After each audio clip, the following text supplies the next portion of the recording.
Good afternoon, everybody. I would like to welcome you to this very important function. And maybe before we start, let me make a short prayer. Father, in the name of Jesus, we come before you this afternoon, thanking you for giving us an opportunity to be able to listen to the wealth of knowledge that is in this university.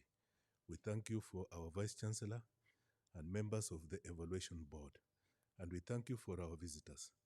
As we undertake this function, may your grace, wisdom, and glory be seen in this function. In Jesus' mighty name we pray and believe. Amen. You may be seated. I would like to welcome you once again to this function, and we are going to begin. I would like to welcome the Deputy Vice Chancellor, Academic Affairs, Professor Julius Ogengo, to be able to make his introductory remarks, and then he will be able to take over the next session and welcome the Vice Chancellor. Thank you.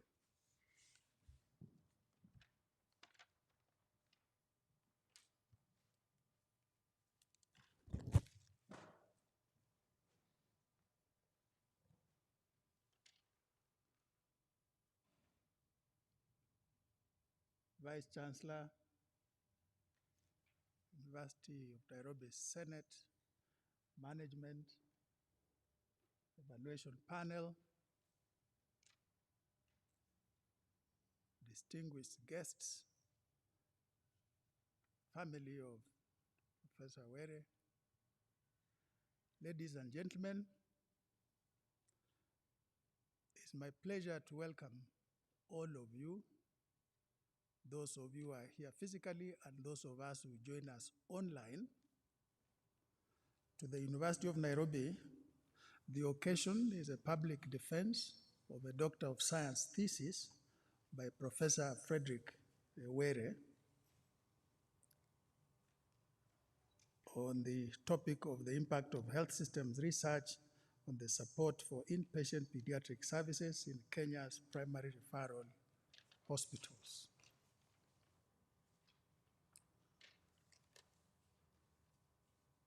Doctor of Science degrees in the University of Nairobi, Doctor of Letters, Doctor of Literature, and such other higher doctorates other than honorary doctorates are awarded in accordance with the University of Nairobi Statutes of 2013, Statute number 33, Section 9. Professor Were will make his defense and is the seventh to go through this motion.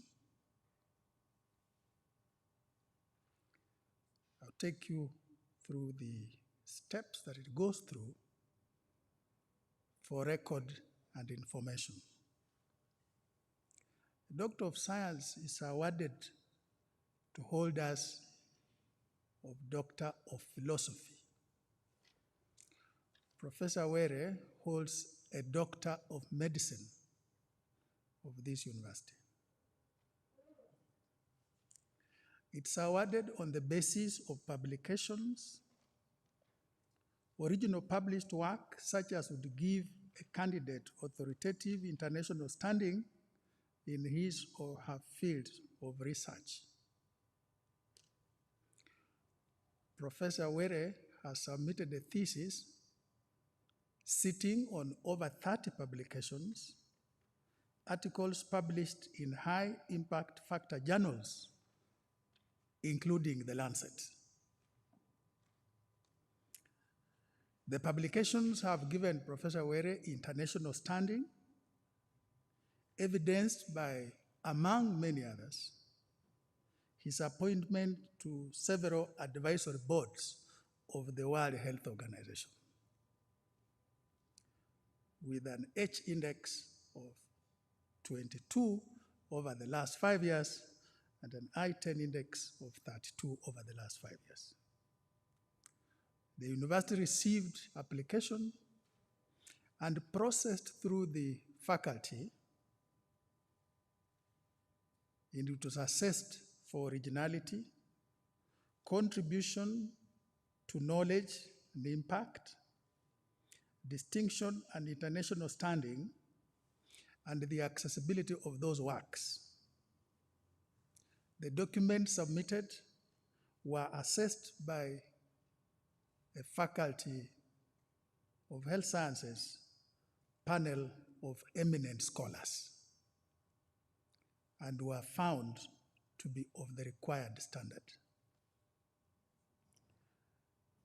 A thesis is required to be submitted together with a set of publications, and this was submitted and subjected to examination. Such a thesis is examined by one internal examiner and 2 external examiners. The thesis was examined accordingly, the reports received and evaluated. The evaluation of those reports is required to be done by an evaluation panel convened by the chair of Senate. This evaluation panel was convened in accordance with that requirement, and I now like to introduce the members of that panel to you. When I mention their name, they will stand and wave, those who are present. The chair of the panel is Professor Stephen Gitahi Kiama. Professor Kiama, other than being Vice Chancellor and chair of that panel, is Professor of Veterinary Anatomy of the University of Nairobi. The next was Professor Julius Ogengo. Professor Julius Ogengo is Deputy Vice Chancellor, Academic Affairs, and Professor of Human Anatomy. Professor Horace Ochanda. Professor Horace Ochanda is Professor of Parasitology in the Faculty of Science and Technology. Next is Professor Jesang Hutchison. Professor Jesang Hutchison is Acting Associate Vice Chancellor, Research, Innovation and Enterprise, and Professor of Horticulture. Professor James Machoki is the Dean of the Faculty of Health Science. He's most likely on his way. Professor Francis Muller. Professor Francis Muller is a Dean, Faculty of Science and Technology, and is Professor of Biochemistry. Professor Walter Mwanda. Professor Walter Mwanda is Professor of Hematology in the Faculty of Health Sciences. Professor Ruth Ndwati. Professor Ndwati is Professor of Pediatrics and Child Health in the Faculty of Health Sciences. Professor Simon Mitema. Professor Mitema is Professor of Public Health, Pharmacology and Toxicology in the Faculty of Veterinary Medicine. Professor Joseph Wangombe. Professor Joseph Wangombe is Professor of Public Health. Is Professor Anastasia Guantai, in absentia, is Professor of Pharmacy and Therapeutics. Did I remember everybody? And the secretary of that committee, the academic registrar, Mr. Humphrey Webuye. This committee met 3 times to evaluate those reports and related matters. And consequent to their findings, have recommended public defense of that thesis by Professor Frederick Were. A thesis for higher doctorate shall be defended before a public audience, provided that only the evaluation panel shall participate in the final assessment. It is now my pleasure to invite the Vice Chancellor to introduce Professor Were.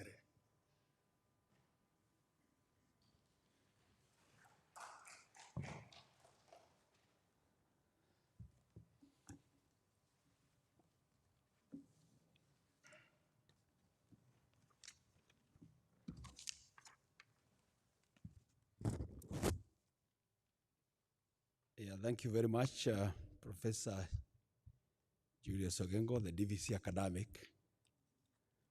Mine is really to introduce Dr. Frederick Were, so that he can go through his defense. Before you ask your questions to him, he responds, and then the panel will make a decision based on the way he responds. But maybe you may not recognize all the people, but I want to just acknowledge I've seen Justice of the Supreme Court, Justice Mokin Wajara here, and thank you for coming. I've seen Dr. Anyikal, MP, very well. I see the other people in front there. You may not recognize them immediately, but please feel acknowledged here also. Yeah. And many other distinguished guests who are here.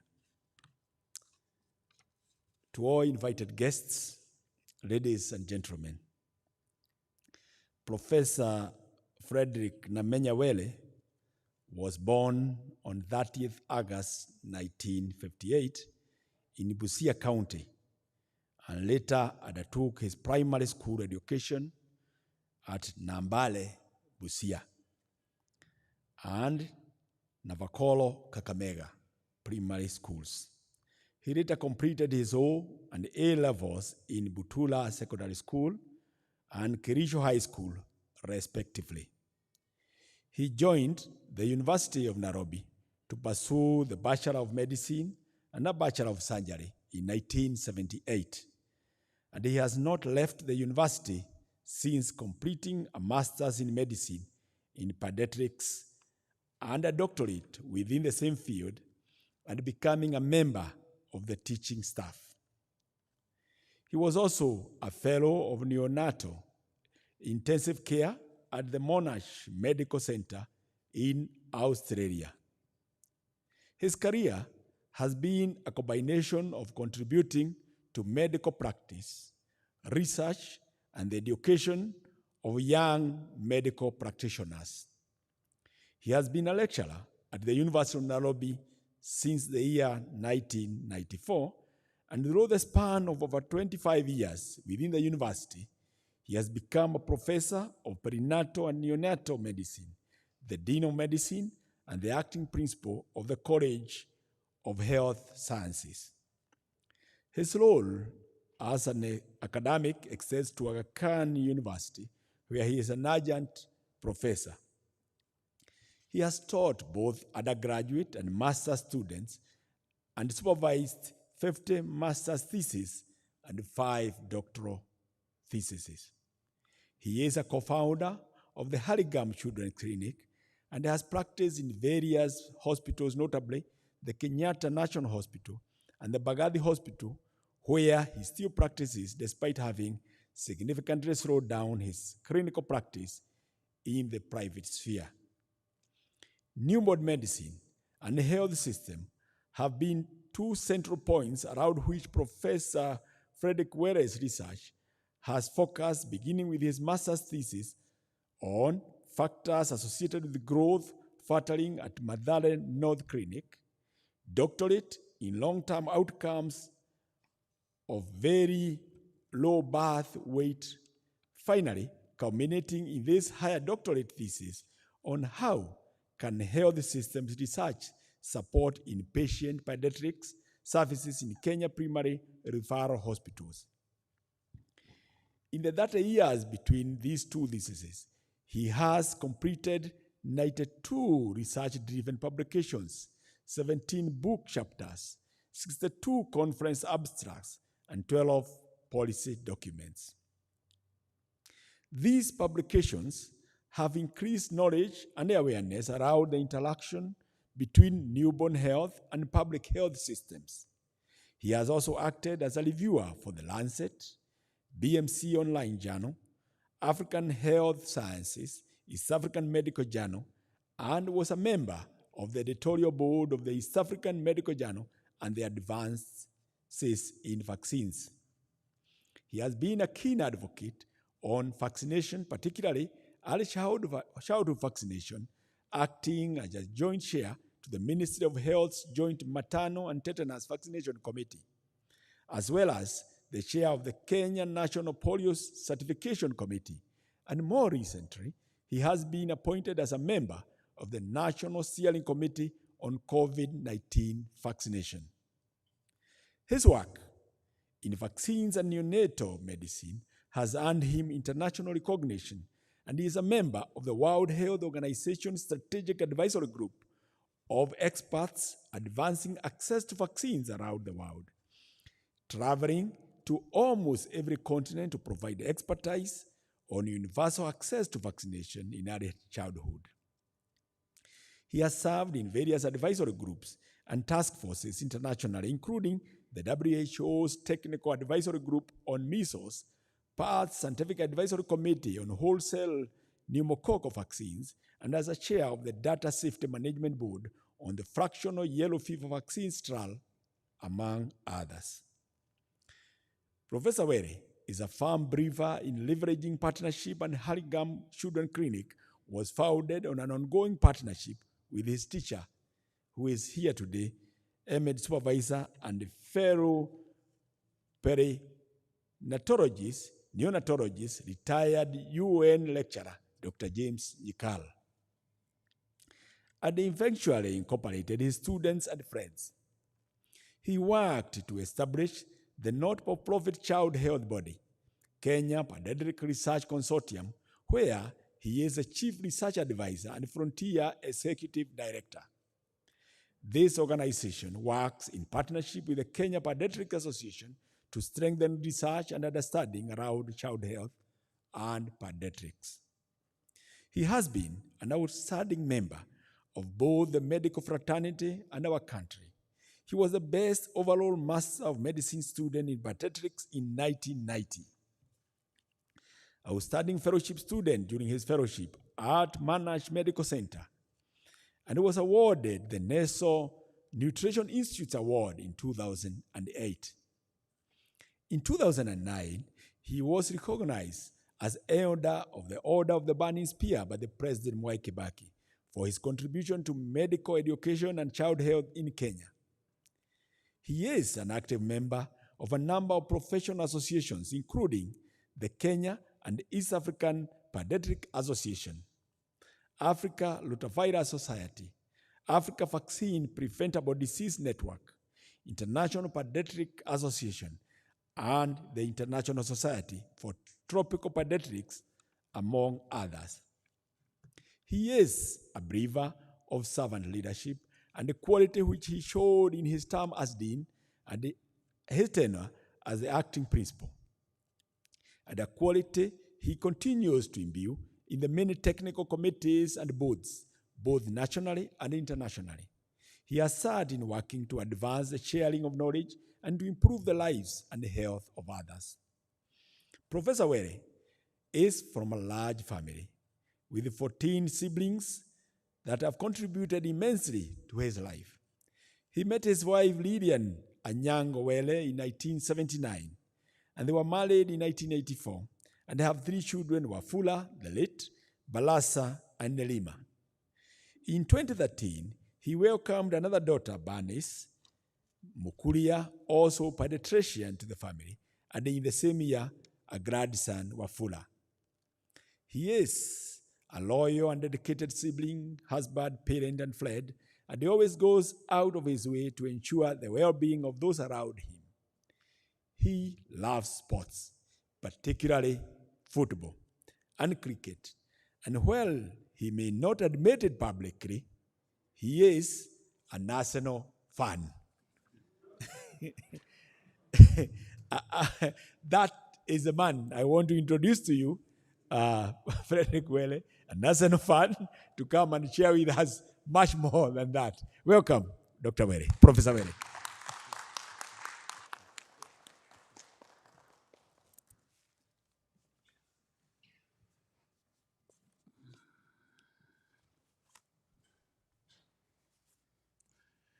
Thank you, Professor Kiama, the Vice Chancellor. Is this high enough for me?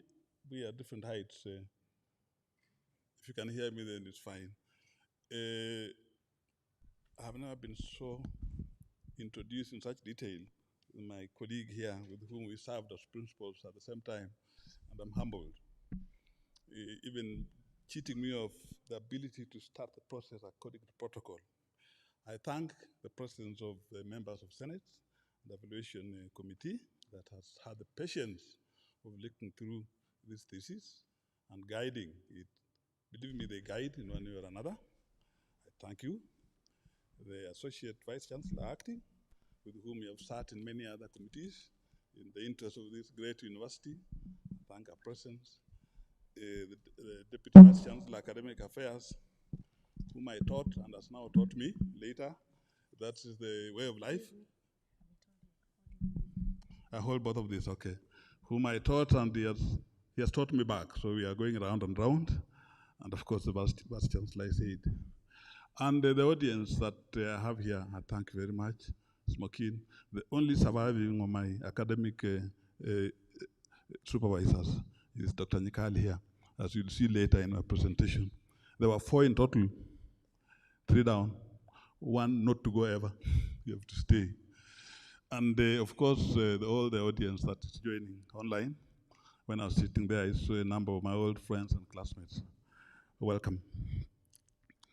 Am I ready to? It's not moving. Can you come and make some manipulation so that my hang on a bit. We are almost there. Ah, I forgot that. How silly.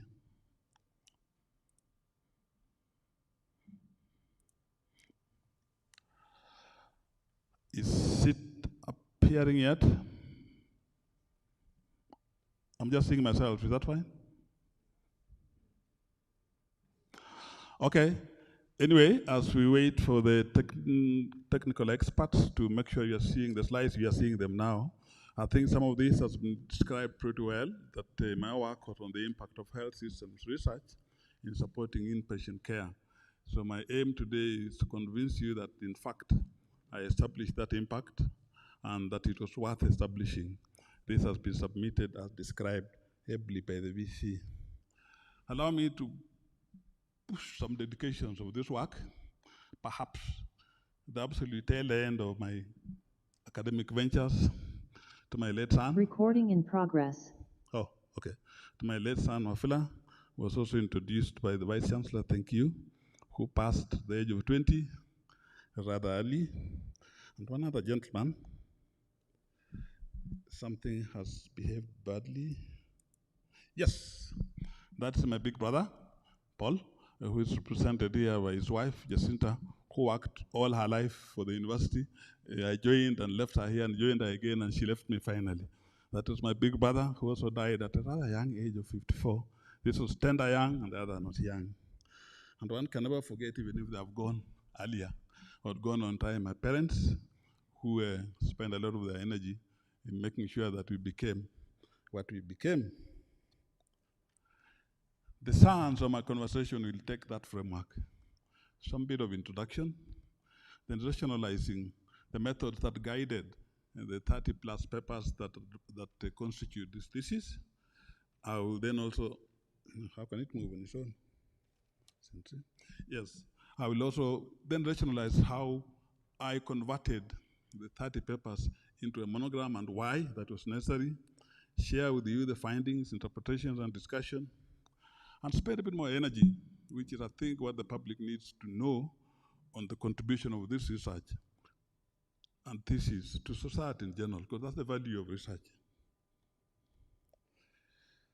I think this has been put very well by the VC, the number of my contributions to research.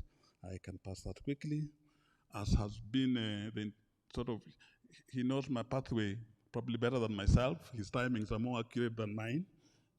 I'd aim to share that with you. So we go straight to the first of my provocation about 20-something years ago. As I was deepening myself into child health, away from the intensive care things, part of my life in neonatology, and the advocacy, the world was also looking at making a difference in terms of child survival. In fact, in terms of the human health and human development in general. When you look at the patterns of child survival sitting between 1990 and 2005, there's a bit of a disaster for us in Kenya. The big green top one is Africa. There was a drop, not good enough, but it was dropping from more than 10% of all children born never reaching the 5th birthday, actually nearly 20%. It was coming down a bit. The bottom one is the world in general. Then we are combined with Britain and everywhere else. That was dropping as well. The annoying thing is the middle one, that's Kenya. At the time when the whole world was enjoying, overally, a drop in survival of children, of course there are other countries which fall into this within Africa. Us in Kenya, we were getting worse. I shall avoid as much as possible getting into the factors around it. Some of them are political, some of them are financial, but I'll dwell mainly on what annoyed us, into me especially, into getting to work in this field. Then of course in the year 2000, the Millennium Development Goals are announced politically as life usually begins. And what we hear, that in fact we need to do something to children specifically if we have to, we need to do something to children specifically if we have to reduce this plight that we are seeing. What was happening at that time in the world? What was the focus? Throughout the 90s, there was something that we called structural development plans and those sort of things that came from World Bank. The focus for developing countries was prevention. Believe me, I respect prevention to this day.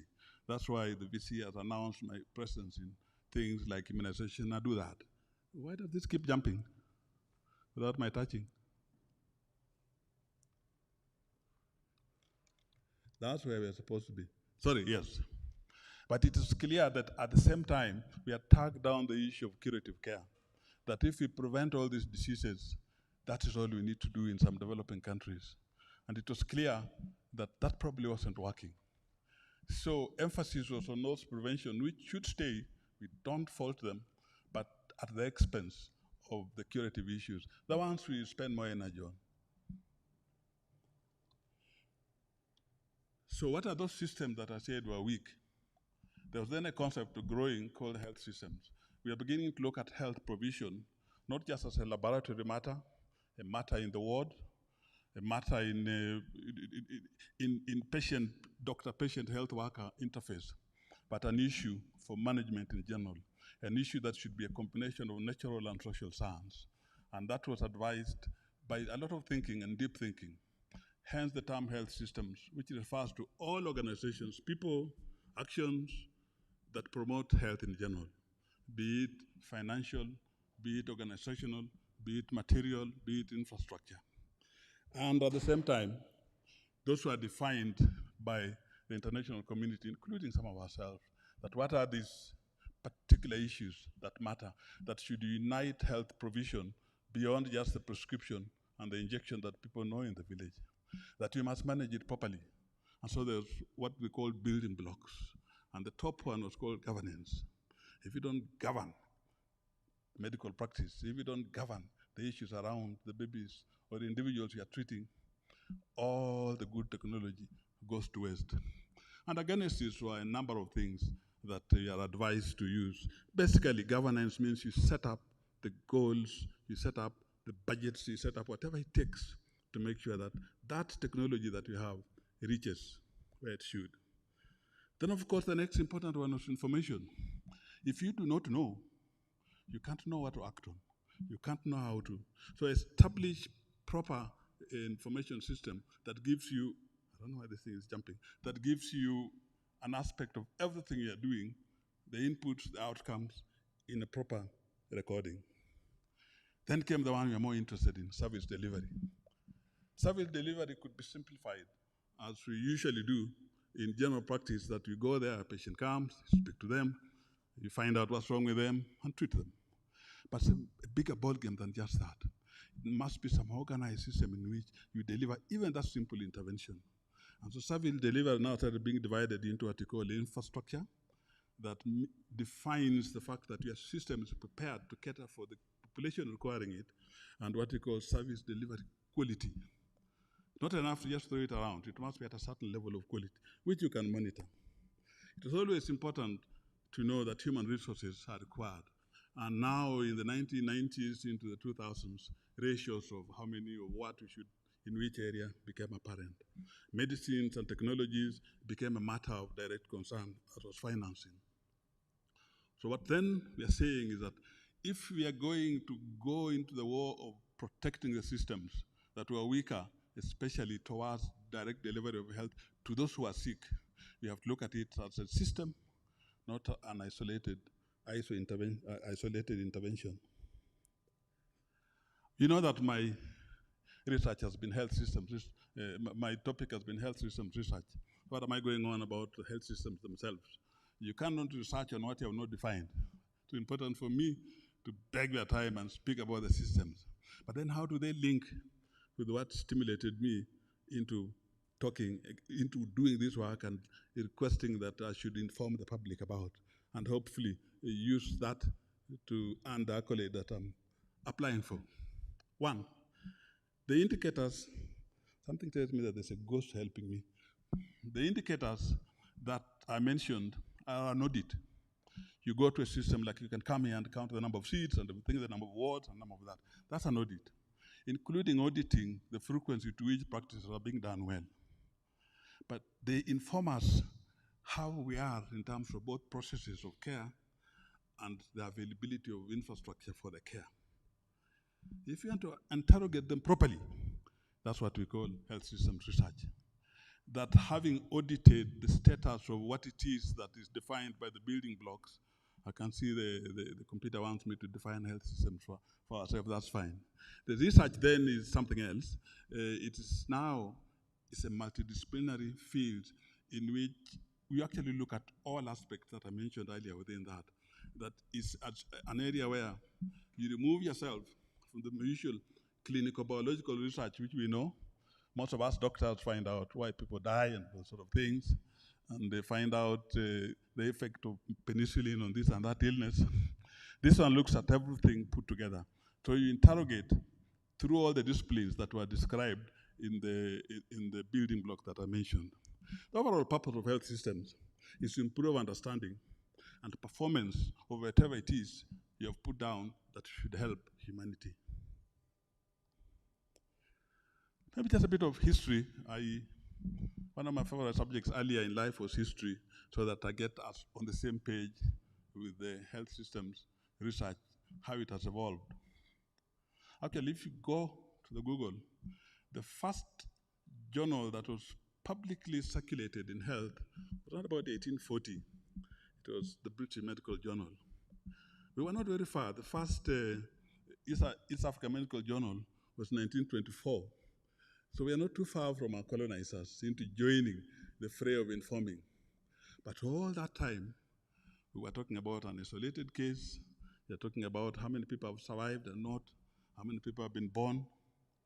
It was not until the 1950s that a gentleman called Avedis Donabenian, I usually have trouble pronouncing that name, told us that, hang on, you spend all your energy on biology of sickness and biology of survival. I think start looking at the process. So he's the one came up with a famous process. He called it quality of care. But he related the process, the input, process, and outcome. That if you don't look at them at the same time, then you are doing quarter the job. In 1960s, now we are getting a bit more serious. Beyond just quality of care, there was a concept called the ecology for medical care. I think that was the beginning of looking at it as an ecosystem rather than an issue for health workers only. As we go to the 1970s now, it's getting serious. The phrase health system research appears, and largely in the US. At present, from the 1990s, we have people now who are doing full courses in health systems research, obtaining PhDs and all levels of qualification. So it's not a very old science. It's new, but it's taken us a long time trying to make sense of it, and we haven't done enough of that yet. The so-called health systems is subdivided into some subunits. Let me talk you through this because they're actually the meat of the data that I'm going to share with you shortly. One is what we call management science, which, like the name implies, the development and implementation of health policy and things that you use in delivering health. That's really management. And when you look at it as management, it removes it from just items that are available for doctors to handle to what everybody in this room gets to comprehend and understand. Then next to that is called implementation science. In our field, in my field of medicine, we can devise various things, create various policies and all those, but to prove of concept that they work takes you to an experimental phase. And that is studying the method that convert that evidence or that tool that you have established in management into what we think can work.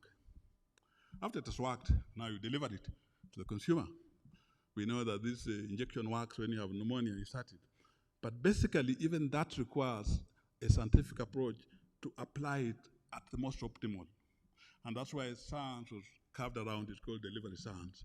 This is available for other fields, of course, but in my line, it's important. We are also aware that from time to time, whatever you are using requires re-evaluation for proof of continued value, and that's what we call improvement science. And I'll share with you a number of select studies among my bits that bring home this point. The final and operational, which simply means that we have things that we are using. Are you sure they are working? It's slightly different because they're usually largely devices or philosophy or strategies that we are thrown in there. And then in retrospect, you find out how best to use them. Or they are there, and they're not working very well. You mount a study that realigns them.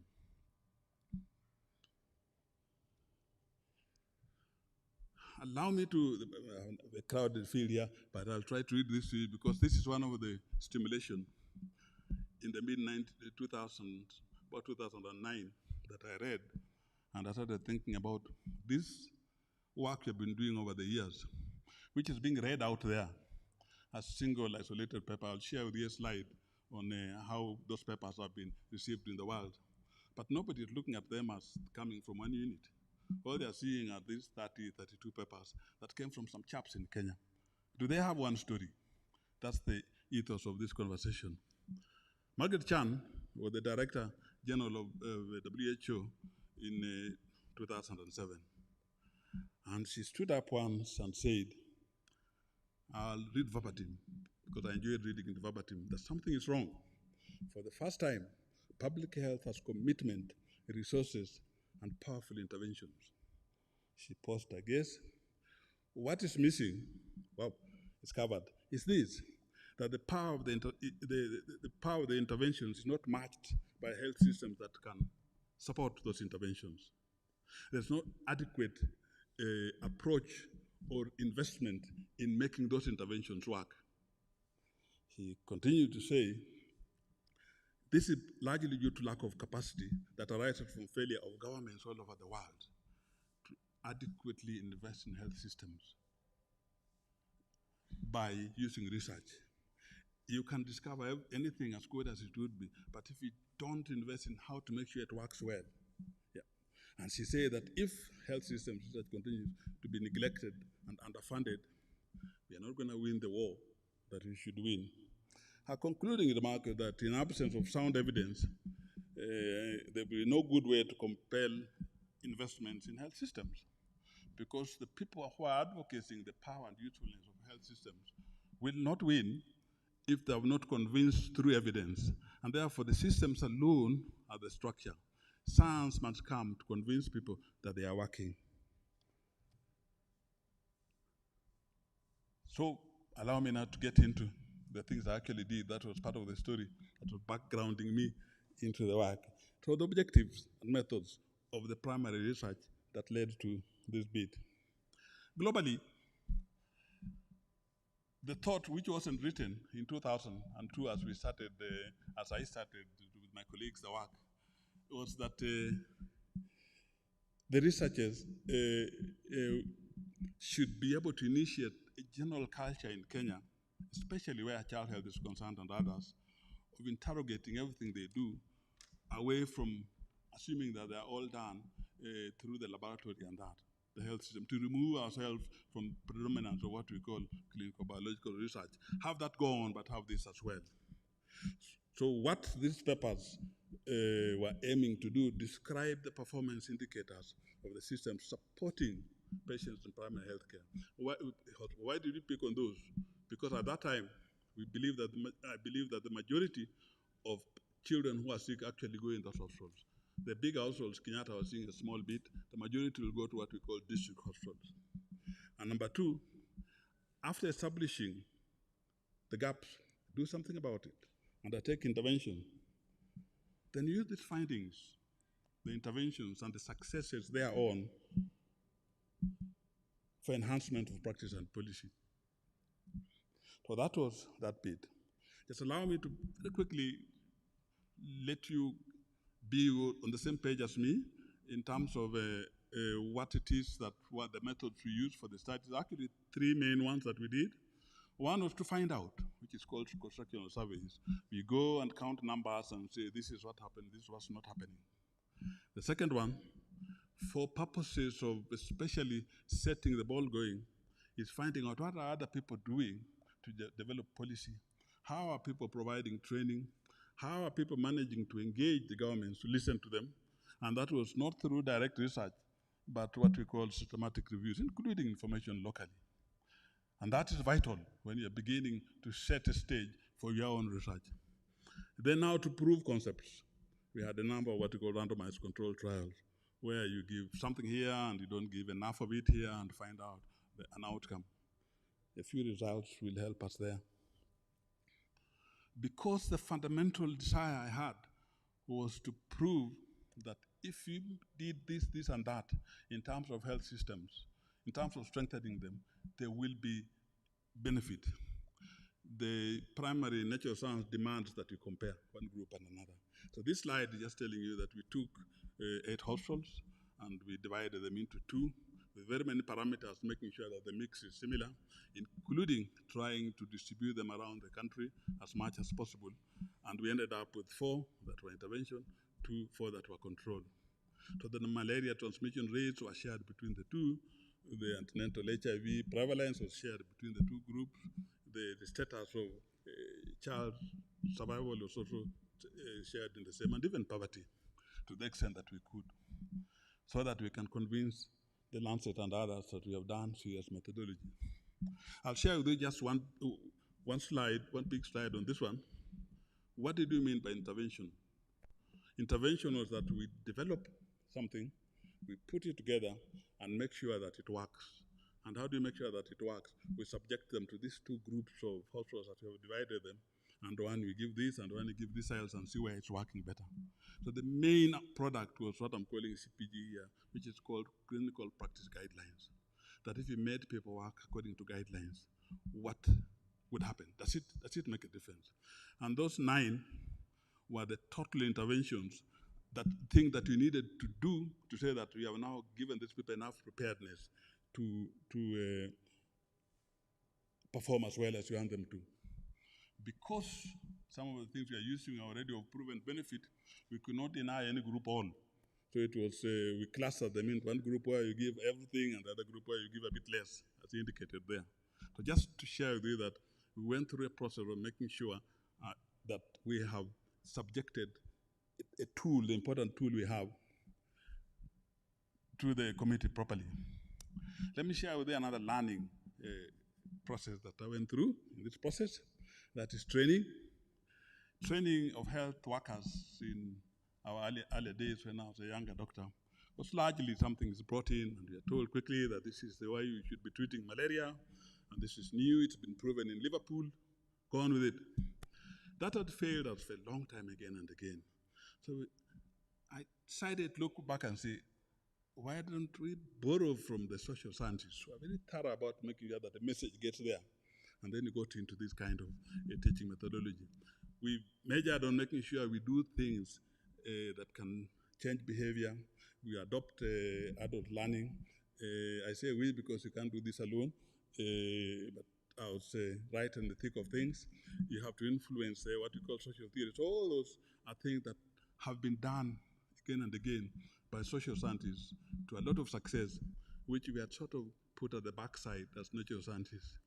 So we adopted this one specifically for making sure that whatever intervention, whatever discovery, whatever strategy I want to establish, whether it's successful, I train people using this more elaborate method.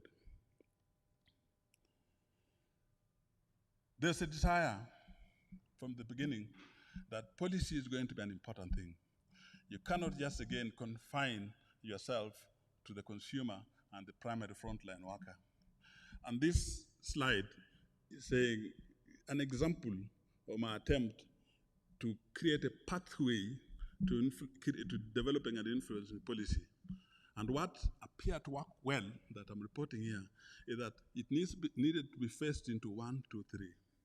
In phase 1, what is it that you want to be made as a policy? So what is the standard of care you want to define it? What is the existing policy? You evaluate it and say, theoretically, does it look like it's fitting the purpose?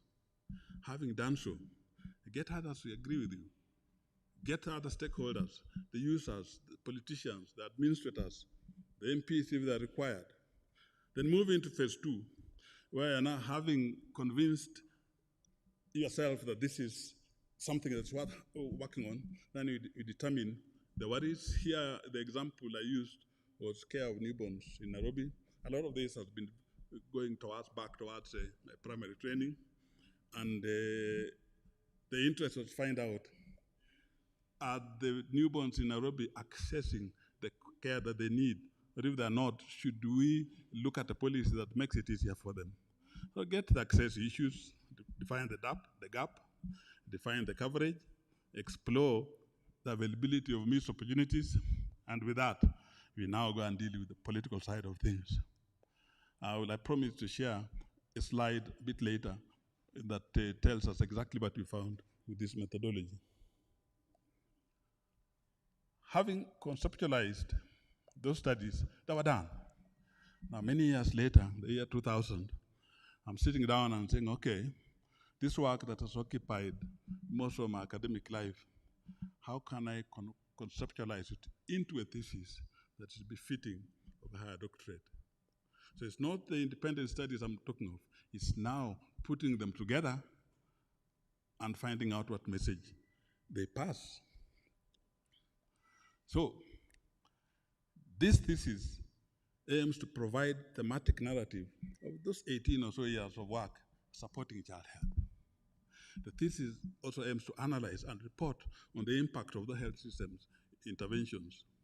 And finally, to use these experiences and share the good to do things that would help people anywhere else who would want to adopt.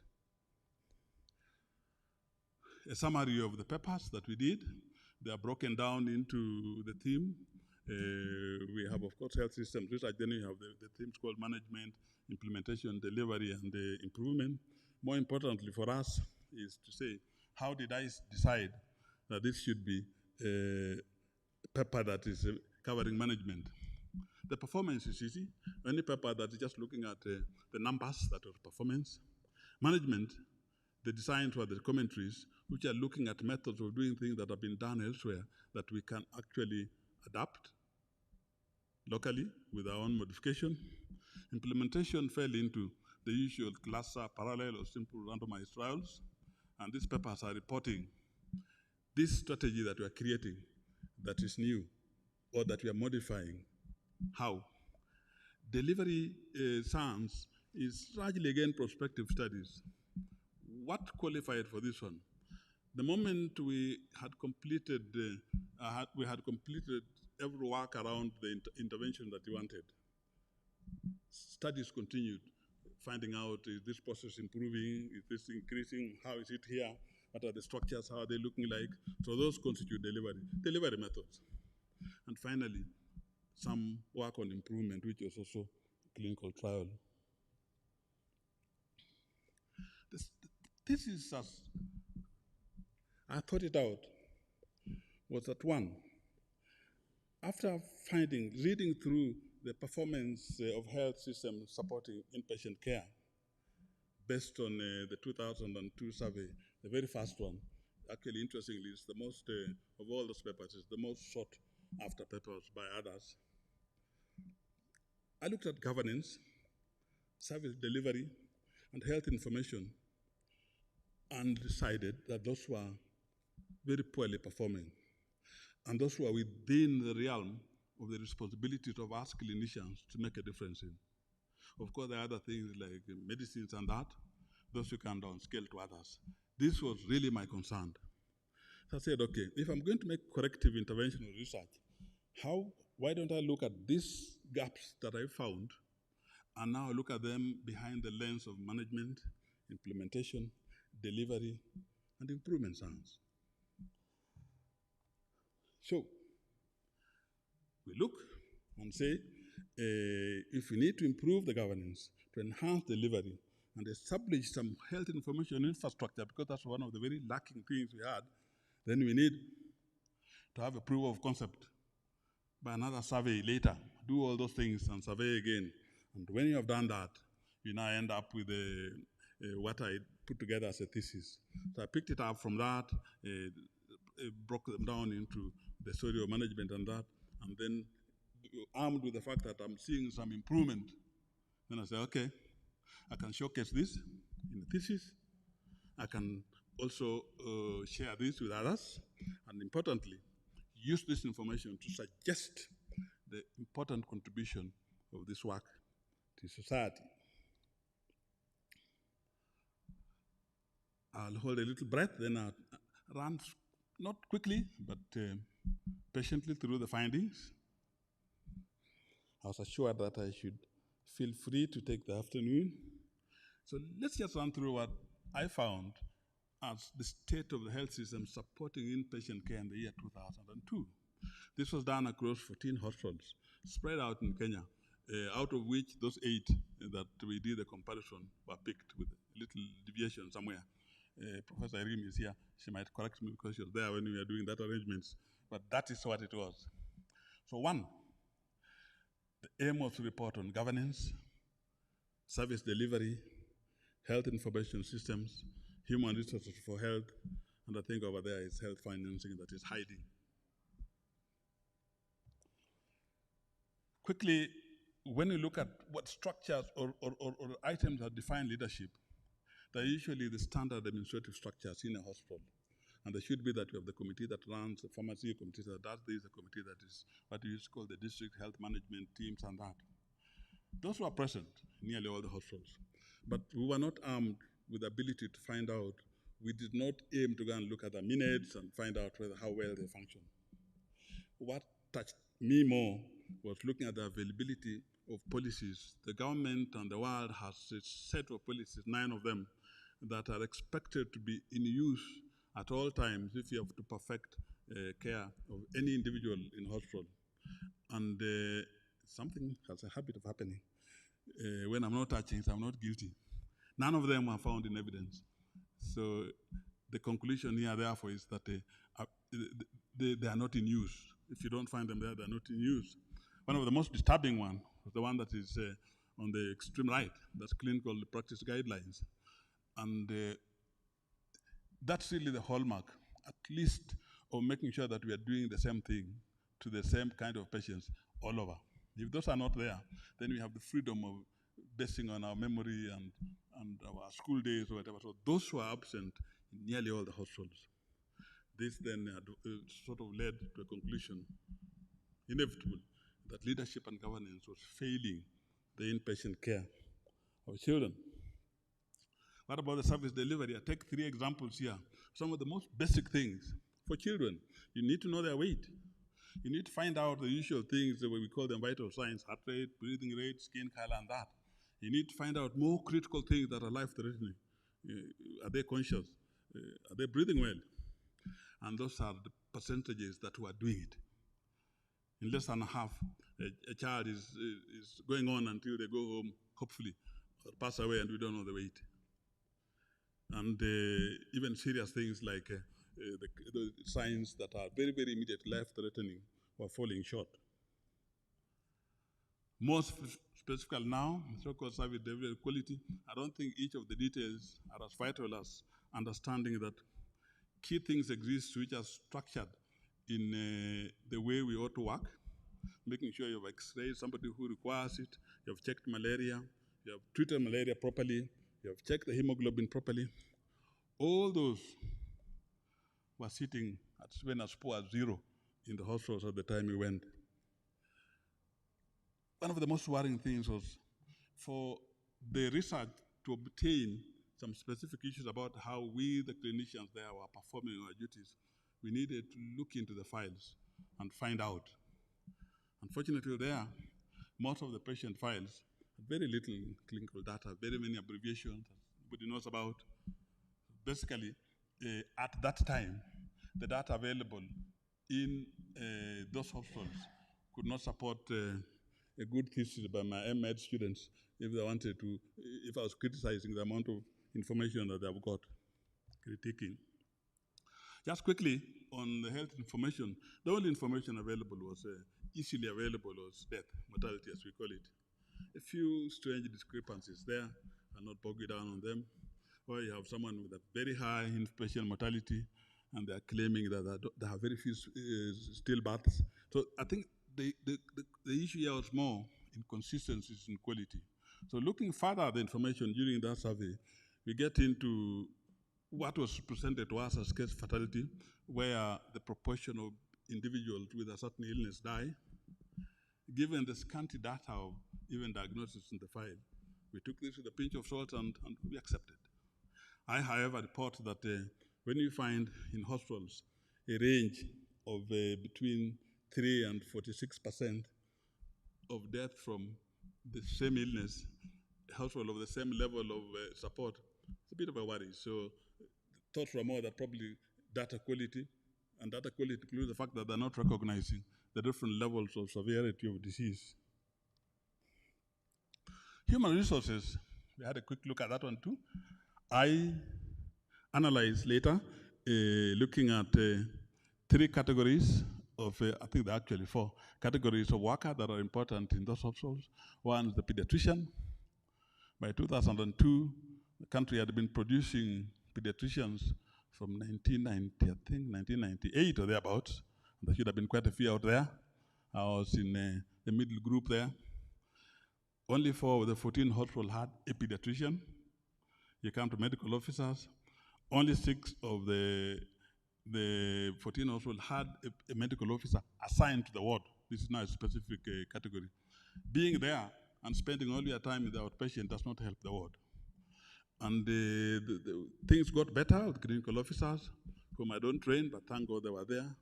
And the only guaranteed staff, I'll come back to this later, but the nursing, who are present in all the wards, I think, not just the hospitals, the wards. A little something about availability of medicine. Since we had offered to do an all-round check, we had got this as well. And the interest was look at stockhouse rates, measured as reports of something rarely or never available.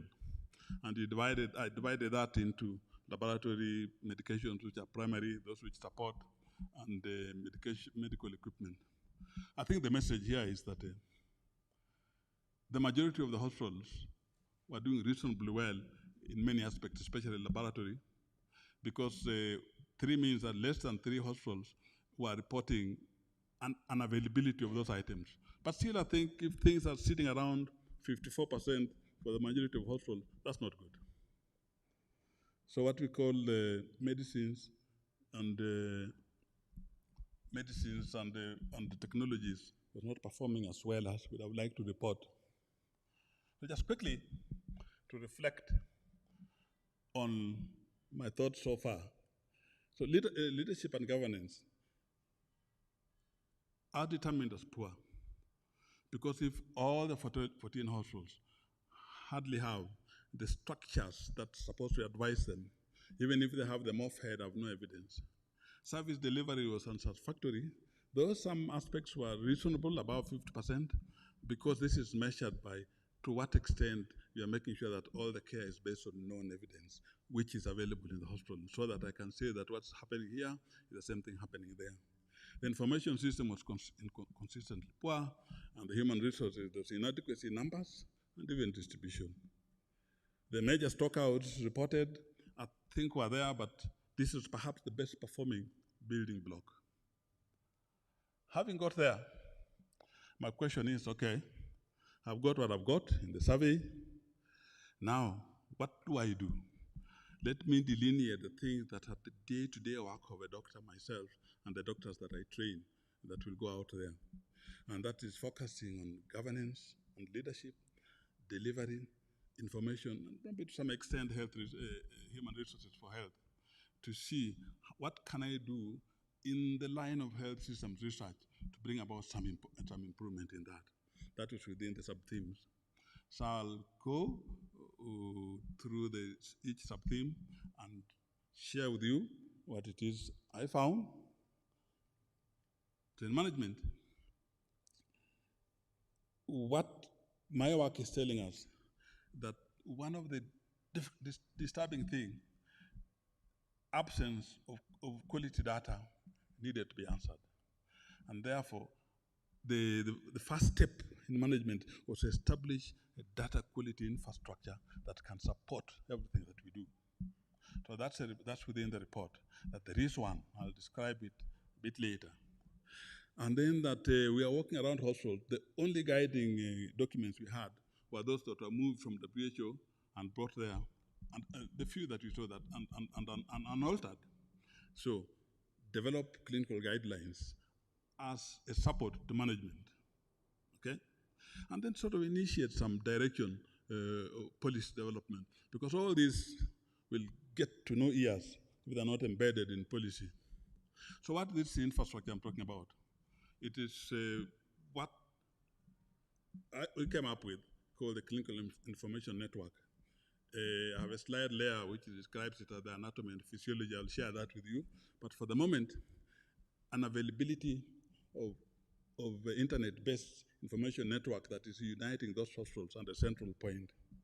And that we wanted the process to evolve into what the rest of the world is doing, converting an information system into a permanent policy, whatever happens, called learning health systems, which is really the jargon of trying to move, to create a system that can in real time capture data that is coming from patients and translate it into a usable way to advise policy, practice, and that.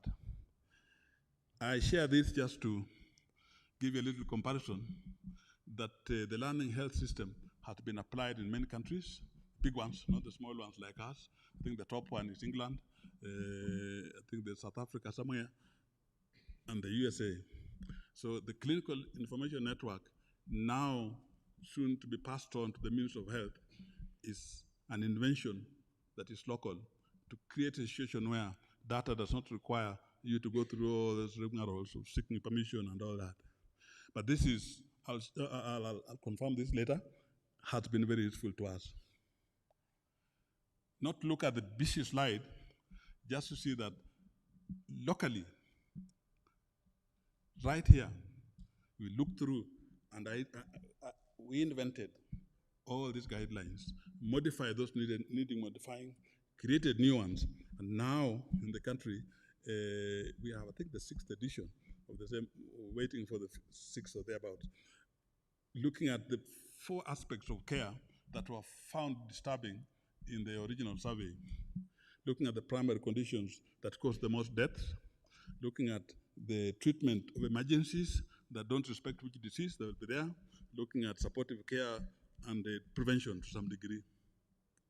So these guidelines are a product of this research as a contribution to the governance building block. This is about policy. I said this earlier.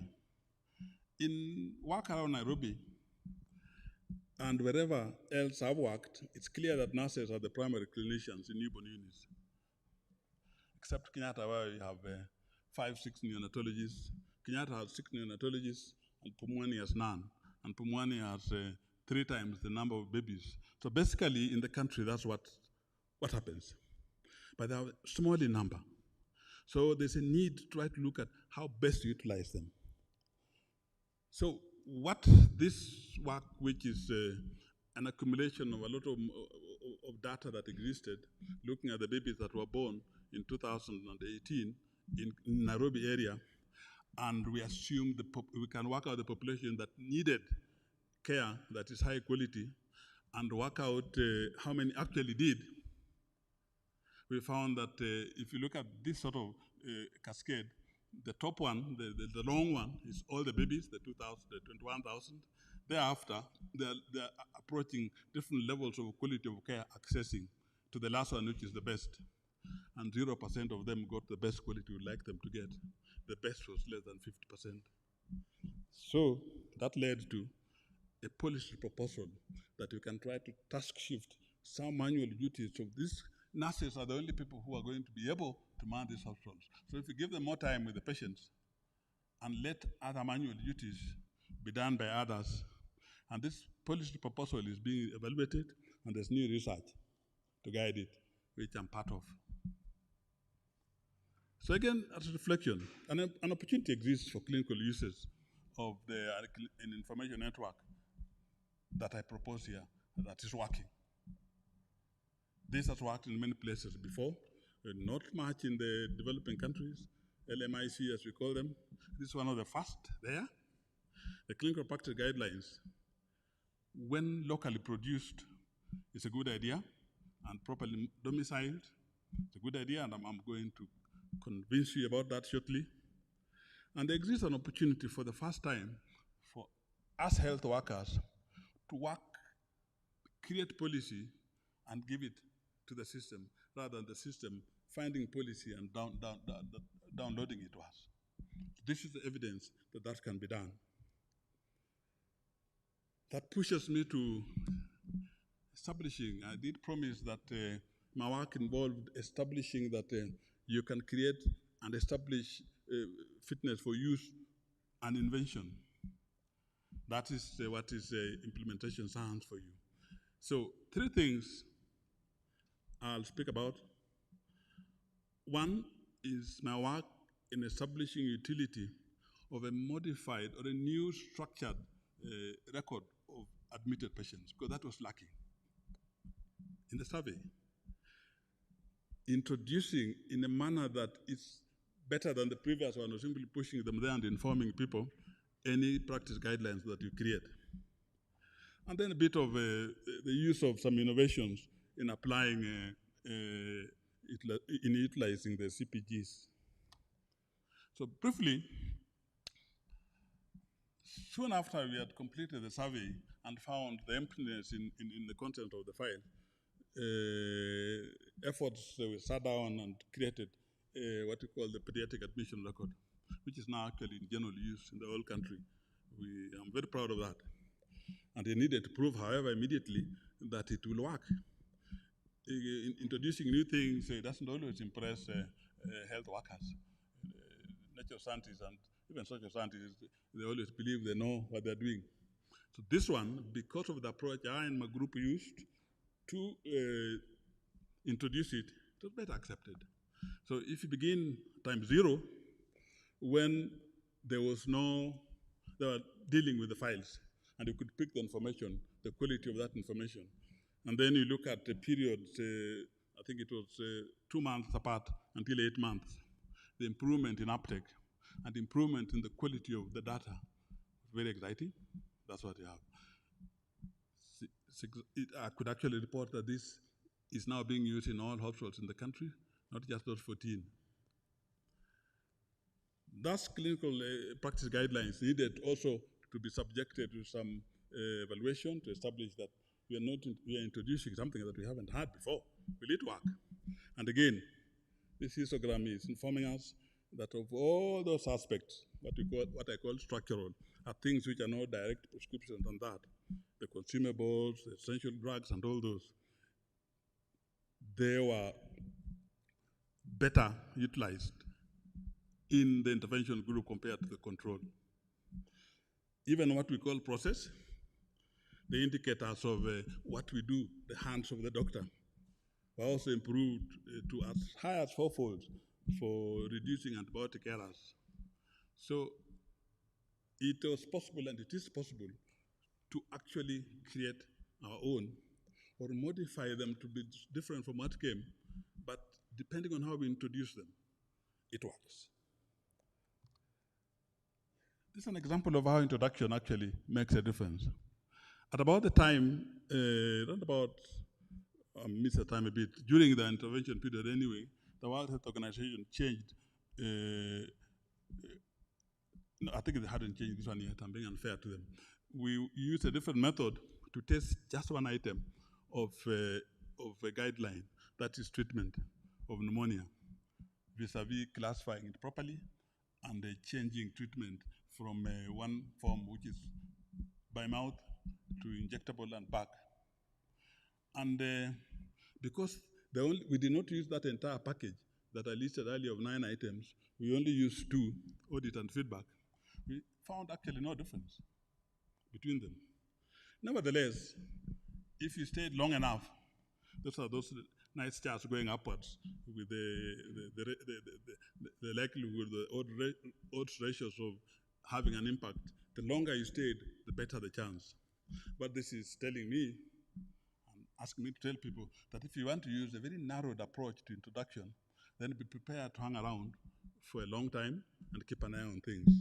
But a long time isn't always available. So a big beating at the beginning might be what we need to do.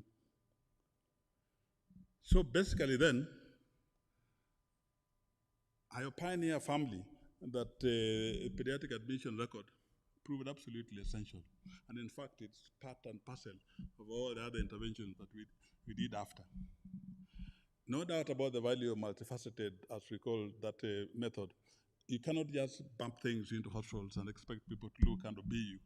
That works. The caveat is that when you narrow down your approaches to informing the process of introduction, the impact is less. So the so-called audit feedback, that was actually the standard in the past. That you audit, you check how these things are doing well, you can do them better this way, and you go away, that doesn't work as well. Let me now just have a few words about the work that I've done that is in line of delivery science within that framework. And the delivery science, like I said earlier, is bringing the best practices of care to every patient every time. That's what you hope to do. That's why it must be uniform. What is important there? I want to share just the utilization of guidelines.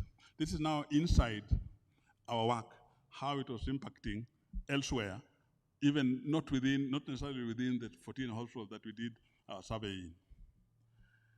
Look at how we're improving in terms of preparedness, and look at some estimates of the impact of demographic and geographic reach, that is called coverage of services.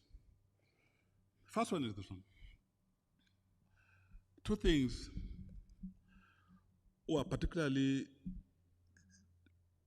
poorly performing in terms of the care that me and my colleagues provide in those units. And that was care of the newborn, which is my end, so it's a bit depressing for me, and care of the child who is malnourished. The scores were nearly 0 in the other end. So as we are digging deeper into, after spreading all our message to the other hospitals, it was now possible when we looked at 22 intensive hospitals. Some of them were part of the study, but many of them were not, because the first survey was in, and our feedback was only in the 14. it was clear that those were improving, that the utilization of guideline was answering to what message we were giving. Structural capacity preparedness is a different story. The guidelines are usually what we do, the doctor, the nurse, and the clinical officer. But for that to work well, this must be made available by the hospital. And this was pretty poor in the earlier times. Now, looking at the 6 important things or subgroups, like the minerals, that guidelines on charts, fluids, and the supportive care, and all those, the availability in various hospitals, those 22 hospitals, was assessed somewhere midway. And it was clear that there's now impact. We are beginning to see things that was scantily available becoming available. I'm sharing this with you, I'm including this in my conversation, that this was an outcome of the fact that, despite the fact that the work that I was doing was limited in a smaller number of hospitals, but it advised and the government agreed to send it out to the rest of the hospitals, you could now find that people are aware, people are linking with the message. Let me share with you this, arts in nature science are fond of this diagrams. This one is called a radar plot. A radar plot is a way of throwing all the data into the computer, and it will tell you whatever variables you're talking about, which are favored and which are disfavored in terms of percentages or unitaries. This is assessing in newborns in Nairobi what we call process capacity. Process is the things that we do, like I said again. Structure is the things that we find there that we require for doing this job. And we saw quite clearly that in Nairobi, that was improving, but a certain aspect, one wing wasn't doing as well. That is the monitoring of babies and giving correct fluids, but things like appropriate antibiotic prescriptions, which were strongly present in the guideline document that we had, are performing well. And Nairobi wasn't part of the original study, and so there's some ripple effects that were pleasing. Nairobi is a bit of a concern beyond that. On the left is the story of coverage, geographic. The big dots you are seeing are the places that newborn units are available for sick babies who require admission.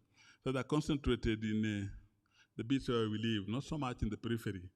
And the left is, on the right, is an estimate of coverage vis-a-vis the proportion of babies reaching the best that is possible. So we are finding that if you look at this data, actually the same data from the 2018 birth cohort, that the babies within those bad geographies, it's a bad spread. We should have them more evenly distributed than you're seeing there, especially geographically. And then you find that up to 44.5% did not access any care at all, and they needed it. So this is information that isn't obvious when you just do the usual audits. This is information that is squeezed out by a more focused health systems research. And now I can go and inform whoever is responsible for this. It's not a day-to-day activity looking at the map of Nairobi and deciding where people are having enough newborn care. So this is a product of this work. So just quickly to reflect here that newborns in rural areas still need to be addressed better. Those 11 hospitals, 22 hospitals are telling me, but it's improving. That the processes of preparedness are getting better, but they can be best. Because we had a hospital which was achieving only 30% availability and one are achieving 60. We shouldn't be allowing such ranges. And the issue of coverage is a big deal. It's political, literally, political, social, administrative, to make sure that those 44.5% of newborns get the care that they need. My science side of things concludes to the improvement. 3 examples in my work make me share with you the power of following the issue of improvement. One is now that we have introduced the guidelines that we did, they must improve not only in terms of the fact that you go the next day, they are better, but that over time, the country is enjoying that improvement consistently. That's the main one here. I'll share with you the other one, which is an improvisation, an evaluation of improving by reducing the burden of the amount of training in terms of days and seeing whether that also works. That's improving an existing strategy. And the final one, which says improvement is not always improvement everywhere. Those graphs are talking of improvement in terms of the care processes over 11 years and the laboratory responses in a large number of hospitals. There's a period within the 15 years that we're actively working. And the top end that was improving rapidly was actually issues regarding our care processes. The bottom one, not as well, was laboratory. I at least believe, I can convince my colleagues and you here that the fact that in the 2006 is when we started disseminating the clinical practice guidelines, and that I'm seeing that angling going upwards is reason to be proud. That's important to have done this job. Quickly, the traditional training, one of the important things that we know in terms of care of the newborn is how we look after them at birth, especially if they're in a bit of trouble. We call it resuscitation at birth. I hope I'm not overstretching my time. We knew, or at least I knew as a neonatologist, that this idea of training them over 3 years is not feasible. Sorry, over 3 days is not feasible. Grounding health workers for 3 days. So the aim of this study was to test if we shortened this to 1 day, would it still make a difference? And where better to use than Pumwani?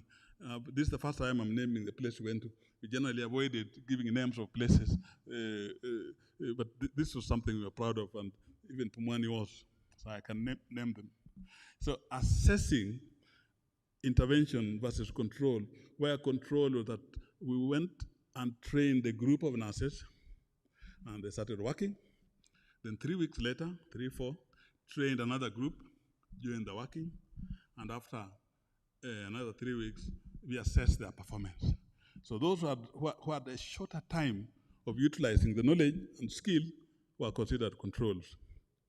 Findings were pretty, as you see, that those who had a longer term in training were having a better, what you call resuscitation scores than those other ones. The scores are the proportion of things you are doing that you are doing correctly.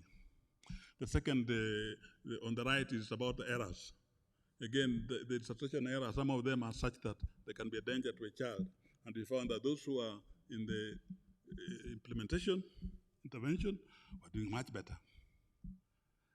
I'll pause here and add that following this, over time, the 3-day requirement for training in resuscitation has faded away in this country, and we are now back to 1 day combined with other important components of child health, child emergency care. This is one that I promised to say something about. In 2013, let me start with the story there. The World Health Organization revised the way we do things. Instead of looking at pneumonia in 3 categories, they said reduce it to 2 to be easier. 3 is laborious. This was a shift, and even the care itself shifted. And it was brought in. But we had a feeling that maybe you'd find out whether that is as valid here. I don't know whether that is close enough for you to see, but I'll give you the message. We looked at babies who are born 2 years, a whole cohort of babies 2 years before implementing this guideline, and said, okay, had we treated these babies according to this guideline that we're having, how many of the ones who are probably likely to die would we have missed? Likely to die are those that we know did die in that group. And in this country, we could say that in addition to just looking at the classification in terms of saying this one is breathing quickly only, and this one is struggling to breathe and has got some funny color of the skin, you have to look at the 3 other major things. And that was how their nutritional state is, whether they're anemic, and whether they have another sign of, beyond just the usual signs of severe illness.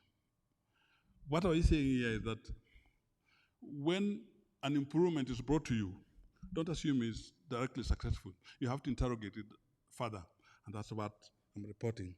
And therefore, in Kenya, we are using that, but we are careful that for our purposes, we shall not let these particular babies, even if they don't qualify on the basis of this classification by WHO, we will admit them. And it makes a difference for us. So basically, again, this is the reflection. I appreciate that the improvement, the progression that was given was asymmetrical over the 11 years, but at least it's sustainable. Introduced guidelines, the utilization can be sustained. We just need to put more effort on those that are not doing as well. The story of 3 days becoming 1 day is one of those we are very proud of ourselves here. Very, very proud of the fact that that shortening was very cost-cutting. And I will not fail to stress this. You must appraise what is brought to you from the top. As I approach the end of my conversation, I promise that I'll look at the systems earlier and now interrogate directly.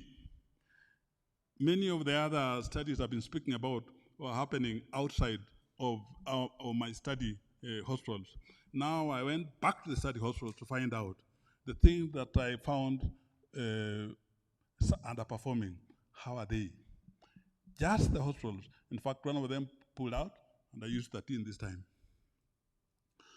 So basically, governance, service delivery, information system, and something on health, human resources is what we evaluated. We did not spend too much energy on infrastructure because we did that and informed the system to correct. It is not something that a health professional himself would be correcting. So overall, we demonstrated improvement, especially in the availability of guidelines. That guideline booklet, which is sitting out here, the little white book, looks little but very loaded, is now in every hospital, including some private ones, some big ones. We meant my desire was to do things in the primary referrals. The provincials are happy with them, and even the lower ones. And then the move towards better acceptance and adoption of things that we develop here. We think that was great help to the government infrastructure. Service delivery improved, no doubt, without even digging into the little items.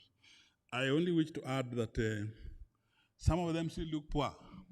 That chest X-ray, which was 0, has come to 9. Blood sugar was, 3 or 5, has come to 18.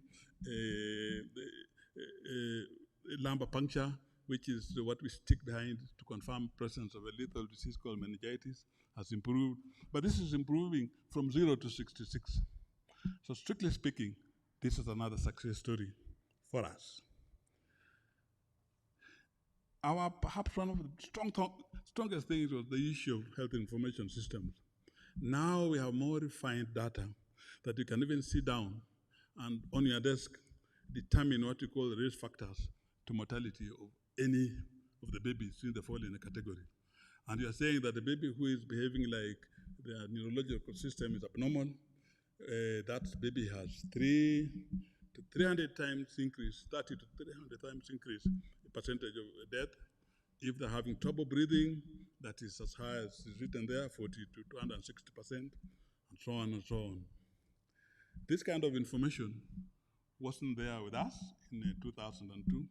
And this is the information you need to sit down and say, hang on, when I'm teaching here in Kenyatta, Mpakati, where I spend most of my time now, that when you see a baby like this, don't send them home. And this cannot be anything to be taken lightly. And that is now available because we have data, and we can do this continuously. We can even come back in 3 years and say, okay, now it's not 40. So far the care has been such that it doesn't matter anymore.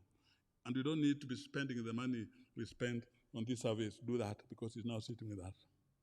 Another important thing that I think is worth sharing, the value of the quality of data. We know that children don't come with one disease.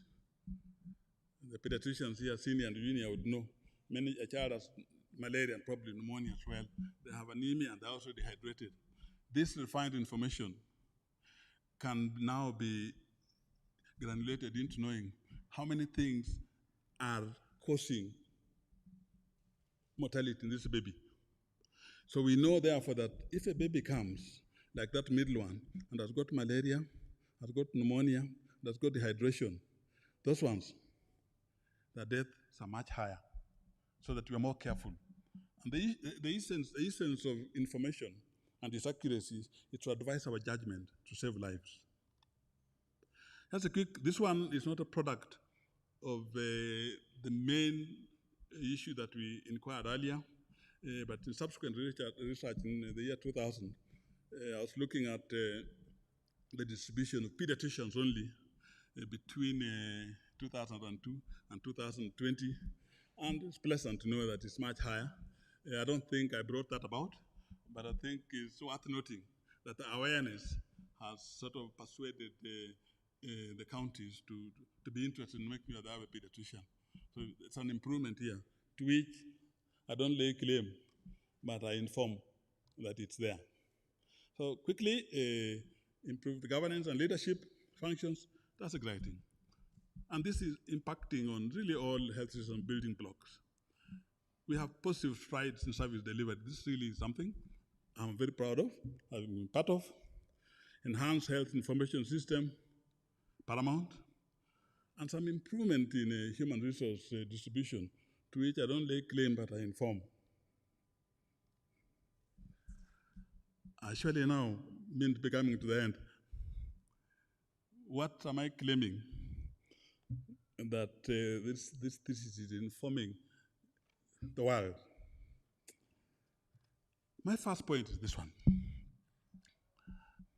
When in the year 2000, we Googled or we made various searches on the concept of health systems research in low and lower middle income countries, there's almost no score. So very few people are doing it. Having walked through the pathway, we know that it's not enough to just find out and throw the information, or come and do some aspect of healthcare management and say, okay, this is fine, or not fine, go and do the following. We need to embrace it as one thread. And what my thesis is saying is that if we identify a problem, in my case, it was high infant inpatient mortality. Probably not only high, I didn't even know what was being reported, was probably less. The first step, I'm proposing that we establish and be sure of the contributing factors. For purposes of healthcare workers like me, issues governance, issues delivery, issues information are my business. I must do something about that.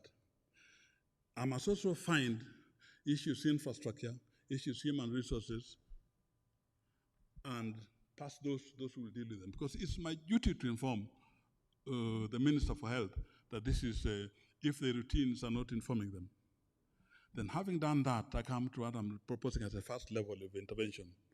You have to be sure, as I advise, that are you even armed to respond to the gap that you have seen? So your first task is creating the management science principles to develop strategies and tools that you use to respond to what you haven't liked. After that, the next task, whatever you create, you prove that it can work by implementation science. If you find something that is there that you need to modify or a strategy, then again you use the principles of improvement science to do. It can be your own, because this is my work for life. I'll continue. The things I'm talking about here, I hope to come back, if I'm still working, in 2020,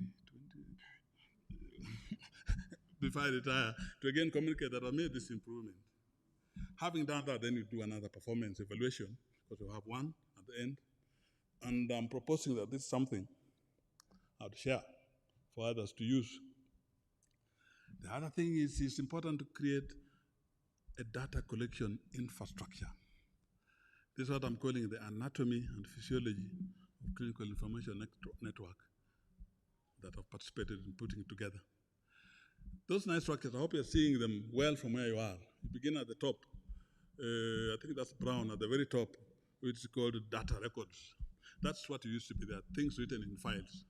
But what this infrastructure says, that information should be subjected, immediately entered into a system that captures electronically and online. And the red cap software, which is called the red electronic data capture, is actually free. You just need to get into it. You're not paying any subscription. Having done so, you must make sure that you have quality sort of run through, validated your data. And this anatomy that I'm talking about and function does that. Then when you achieve that bit, you give it to the hospital to store. It's important for them to have the information that regards them. Now the other bit that you have cleaned up, you now take it to a master, because to advise the whole country, you require everything from all the hospitals to then advise policy, advise all these other issues. Everything that's put together for all the hospitals put together must also go back to the site so that they know how they are comparatively performing. Finally, the information available at present, our infrastructure is sitting at Cambridge, and we are hoping to shift it from there. Well, Cambridge is a native place, so it's home, but we'd like more direct ownership. We'll come to you in Parliament and ask you to support us in that. Greatly that goes back, but also is now an issue system to make comparative systems performance, to make pragmatic intervention trials without having to go through the walls of this ethics, this and that, because we are dealing with data, not people. And indeed, that has continued. From 2020, we have continued producing stuff that is going to help us in the nation. That is the second intervention. I think that my thesis is communicating that I'm building and disseminating knowledge. That is how the papers have been flowing in those great papers that the journals that the VC actually, the D.Sc ably mentioned. And the thing to note is that when we introduced the CIN, as we abbreviated, the flow now is much faster. We're informing the world very rapidly. If you look at just the contribution of the papers constituting this thesis in terms of disseminating knowledge, that's the Google Scholar citation, and the total citation of 1,550. That is December last year. I haven't included this year. I think knowledge is coming out of this. Interestingly, the BCS one is the oldest, the one that we thought was a simple audit. It was simple, but the Lancet thought it's simple and worth reporting. It's continued performing very well. Improving care and practice. This little book is there. I think these two books are there. The second one on the right, I always bend back to the newborn all my life, and that is picking from the same research to some degree, trying to introduce newborn care in dispensaries and health centers. Most newborns go there. If you wait for them in Kenyatta, you see very few, but you're trying to improve their care based on this information. Just quickly, we learned that when you want to actually get ideas and issues, introduce family, even the stakeholders require some process of training. And this tool, we had done a bit of training, but we are not sure what we are doing. I wasn't certain. I couldn't tell you in 2015, in terms of systematic approach, what I've done to make sure that these policies are being listened to. But then at about that time, there's a committee, so-called expert recommendations for implementing change. It was published in 2015.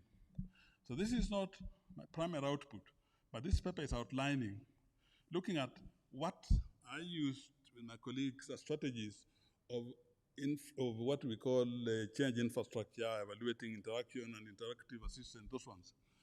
That actually fits into what now being reported a while later. So what time? Oh, okay. Let me finish this sentence.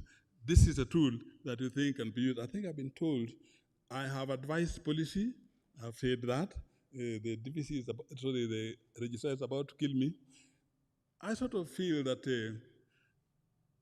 these changes in under 5 deaths in Kenya, which also came after I became active in this work. I'm not saying I'm solely responsible, but part of our work in the hospitals have helped. Now, if you see photos, I've finished. So don't worry. The gentleman on the immediate, I think is the left on top is also here. He was the first person to supervise me when I was doing my MMed. He was assisted by Professor Kagia, who passed on earlier this year. That's why he's in red. Professor Nyango, the chair of the department. These are people that I must acknowledge. That it was the chair who not only employed me as lecturer, but before he employed me, he had marked my thesis so harshly that I thought he was not a very good man. But later, in retrospect, he taught me the ability to write this one. So I've never regretted that harsh marking. Professor Musoke, who retired recently, I think some people here know her. She held my hand in deviating me towards newborn medicine. My MD thesis, my hands were held of people who are no longer present, Professor Buibo and Professor Makawiti, whom we know. Acknowledgements also to Professor Victor Yu, the man who trained both me and Dr. Nikal, and at the bottom there, Michael English, with whom we have done a lot of this work. But I can't finish without this particular one.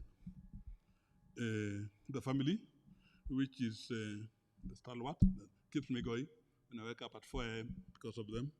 At the top row there are my children. This one comes back, though it's not around Wafula. Brothers are sitting in here, second born. The little girl there is now teaching in the faculty of law, I hope. I'm glad.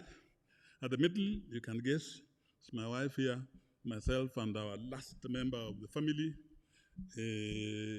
Just below is, we were young sometimes, so I threw this one in so that I boast that it's about soon after I'd met her.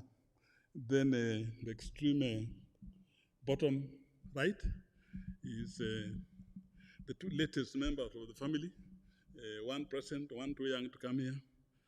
And is there anybody who does not know the lady I haven't introduced among the older members of the university? Mrs. Were, Jacinta. She must be here. Yeah, there she is. She sat in this library all her working life, and she has been married to that late brother that I introduced there. This is the list of, if you want to find them. And finally, thank you.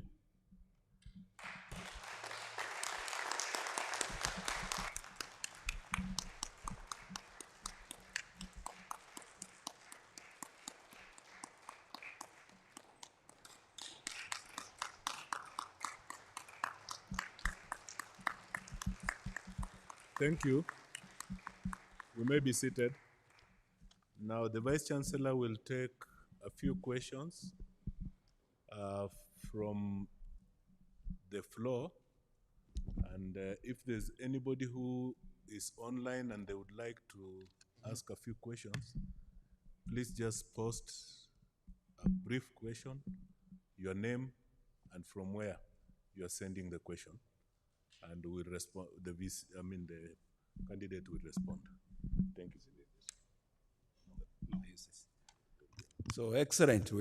Thank you, Professor Were. We are still in the examination. So you are just, as a panel, you are just assisting us to examine Professor Were. So those who are online, as has been indicated, can ask their questions, and they will be brought here for Professor Were to respond. Those who are here physically can ask your question, ask a number of them, and then he will respond together. Mention your name and the question. If we start from this row, from the right, if there is any question, and you mention your name. Yeah. Yes?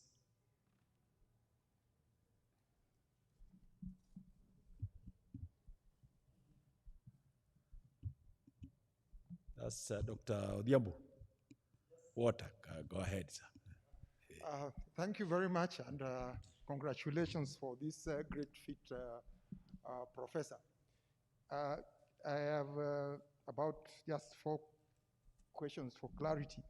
One, when you are assessing the issue of leadership and governance, you concluded that if not displayed, then it was not there. And I'm really wondering whether that was a very acceptable criteria to decide that if it is not displayed, it is not there, and that meant that if it is displayed, it was there. So maybe you can highlight that a little bit, because I was thinking that in some cases there would even be routine management meetings during which these kind of issues of governance are clarified, and so the policy would still be highlighted in meetings and might not necessarily have been displayed when you during your visits. The other one was about this, the proposal for task shifting, like where you discussed about the nurses, for example, being released to the core duties, and you allow other lesser qualified persons to do less critical jobs. Now, this method, I think it is good, but my understanding now, if you look, for example, the relationship between clinical officers and the doctors, the initial concept, I think, in terms of policy, was that clinical officers were to be trained for a less time and therefore could fill in where there are gaps of doctors. But now you realize that they have created a political problem, because much as there are doctors who are not employed anymore, we still have clinical officers being trained. So I'm really fearing that this kind of task shifting will also create, might also create a similar situation. So maybe you can also respond to that. And then finally, I think what I wanted to get from you also is that when you reviewed the impact of clinical practice guidelines, for example, after the years that you've revisited back, did you think of any possible confounders apart from just the guidelines? For example, we knew that the political system changed and there could have been infrastructure improvement during the devolution, during which your studies also took place. So these kind of confounders, were they taken into account in terms of just looking at whether the impact was simply due to the new clinical practice guidelines, or could have been due to these other factors? Thank you very much. Excellent. Thank you. Thank you. Thank you. Thank you. Any other person on this side want to ask any question? Okay, then the middle row. Any question? Yes. Just smoking, Wajara.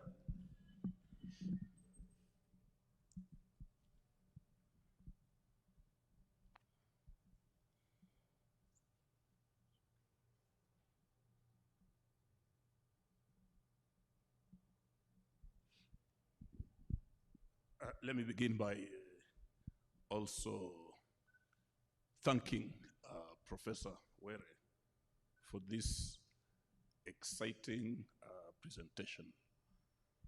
I and Professor Were come from far, and I've always known he was an intelligent man, but I think I've been marking him harshly, like that professor of his. Having listened to this presentation, I think he's more than intelligent.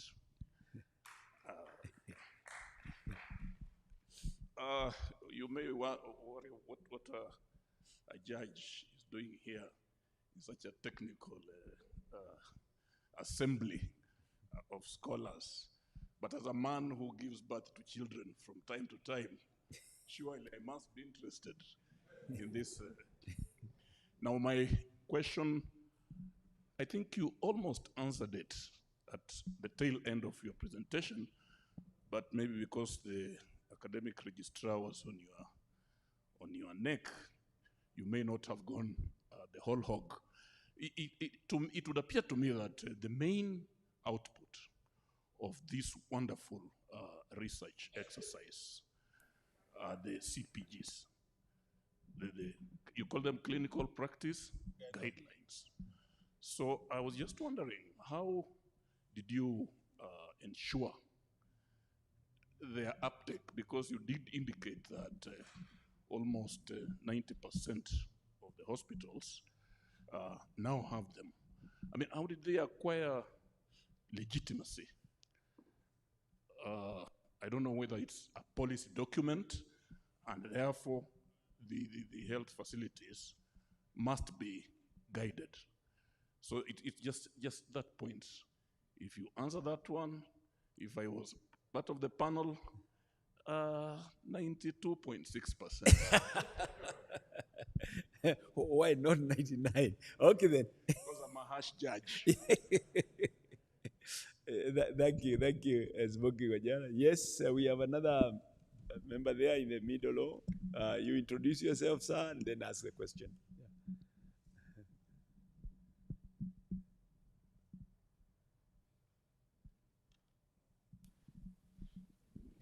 Thank you very much. My name is David Gedang. I'm a pediatrician and classmate of Redwere. First, to congratulate you for really doing a lot of work and going through a lot of data to actually synthesize it in a way that you have presented today. I think this topic comes at a time that health is a very topical issue right now, if you read the papers. And to me, it looks like people pick out just one bit of health. We talked about the building blocks of health systems, but people pick one bit. I think they are going to be successful. My difficulties is I need to hear a little bit more about how this work tomorrow is going to translate to better healthcare, particularly for children, recognizing that we now have 48 governments. You and I know the tension that exists between people who come from Nairobi and those in the counties, and we have faced this a number of times. How are you going to overcome that tension that exists from, although the research was done in part of those counties, how are you going to overcome that tension? And number two, how is it going to change tomorrow? Maybe just convince me about that. Thank you. Very well. Thank you, Dr. Gidenga. Yes, then.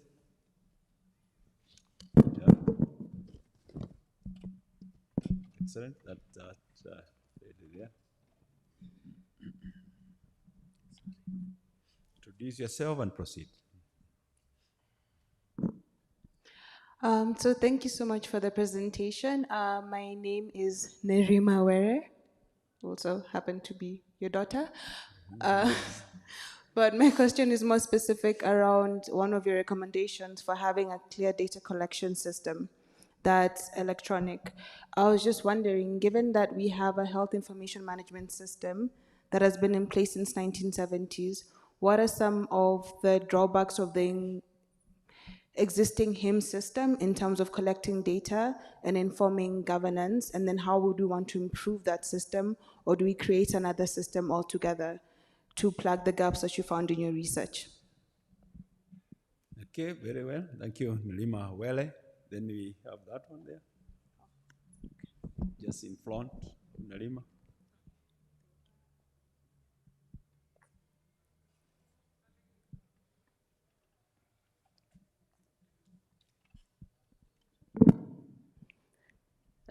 Thank you. My name is Jacinta Were. I've been introduced by the speaker a few times. He's my brother-in-law. Congratulations, Fred. I think that was really a fantastic presentation. From now on, I will look at you in a different way. I've been taking you for granted, but you can be sure that I'll look at you differently. But really, I'm very, very proud because this is somebody I've seen grow up, and I look back and I say, did I do that? Did I contribute to that? Thank you and congratulations. And I also want to congratulate University of Nairobi. That is your product. I think you deserve to be congratulated. Now, my question, I think My daughter Nerima stole my question, but I will improve on it. That is data collection.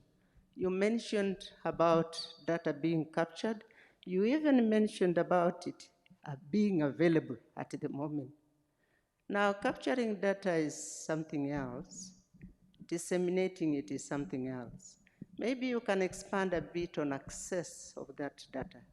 If a doctor is in Busia and I went there, would they be able to access that data? The other thing I want to ask, but from a layman's point of view, I did hear somebody talk about what you mentioned about nurses.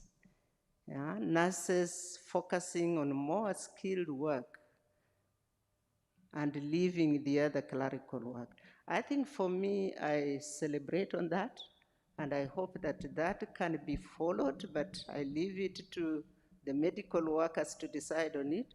But I think that is one of the problems we experience when we go to hospitals, that nurses are too thinly spread. Even if you take a child to the hospital, there are too few nurses, and you wonder what they are doing. So I really would say that you should follow up on that.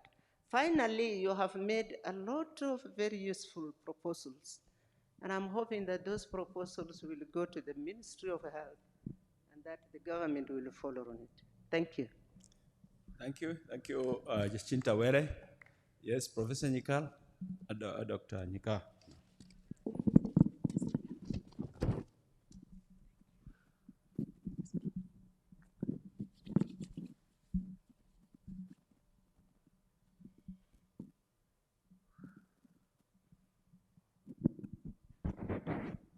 Thank you. I may still come back and acquire the other title. If time allows. You're welcome, sir. Yeah. Thank you very much. I must first of all really congratulate Fred. Fred and me come a long, long way. We can't say it here, and our families are both here. I think more as family members and as colleagues. And we have a practice with Dr. Were. Every month, one day in a month, we must have beer together. He takes 3, I take 2. Then we go our way. And one of the times, much earlier on, I was telling him that I think there's need to look at health system. And I was telling him, I think I want to go back to school and even study health system. Then he told me, oh, now that's what I'm doing. Then I said, fine, I can rest. And I think you have done justice to it. And I think the university must be proud of this. In terms of what you set out to do, I think you have done it. My question will be, where next? You see, when you took the health systems, you just picked 3: governance, information system, and human resource. Now, they affect all the others. You did a little bit on supplies. Then you actually did it at hospital clinical level. Whereas this system, that has come out pretty well. And you notice that you have brought out the weaknesses. When you talk of service, the data we don't have a simple data as just the weight of a baby. And I wondered, how can you treat a child without knowing the weight? How do you work out the dosages? So those, you noted out those weaknesses. You looked at the information system, mortality and so on. You look at the human resource, and you came out that the most available are nurses. So then we could shift tasks to give it to the people who are most available. So you then went ahead and made suggestions, as I've said, shift the task, get reliable data, and then you worked extensively, and this was most impressive, on clinical guidelines, clinical practice guidelines. And that is really the basis of making sure that anybody treated anywhere in the same system gets the same care. And you have shown how that works. And then you brought out again policy on human resource, as I said, the task shifting, and you wondered why in the rural areas are they getting the services because the people are not there, and you came in their training and reduced it 3 days to 1 day so that they are more available. My question is, and I think Professor Mwangombe is here, is all this you've done extremely well and is going to improve a lot for us. But I would ask you how you can extend this to actually look at the broader aspect of health systems. When you look at governance, not within the hospital, but governance of the health system as a whole, why are there nurses only available? And where are they not in the rural areas? And why are there structures as we indicated in the hospitals, committees, and so on? And you actually indicated you didn't know whether these committees work. Why is the information not just within the clinical use, but information for making decision at policy level? Because that is what will determine what those people do with the systems they have. And it occurs to me that you can actually extrapolate this. Just again, analyze exactly in the same way. Do you think that's possible to analyze exactly in the same way and to get that information? Now, that information will probably now not be for the consumption of us clinicians, but for another cadre that I know sometimes you don't even want to interact with, my colleagues and the policymakers. I think that is what we need, and what Dr. Githanga asked is we see a lot of issues in the devolved health system. And what really is happening is, can we get this health system analysis and apply it to the transfer from national to local levels and support what you have marvelously put together? Very well. It's an extrapolation. Very well, Professor. Thank you. Yes. Please, we will now move very quickly. Thank you. My name is. You just ask quick. Yeah, my name is Dr. Odundo, and Professor Were is a friend of mine. He's my age mate. Told me he'll be joining me in retirement very soon. Prof, two things. What would you say are the quick wins, which are administrative?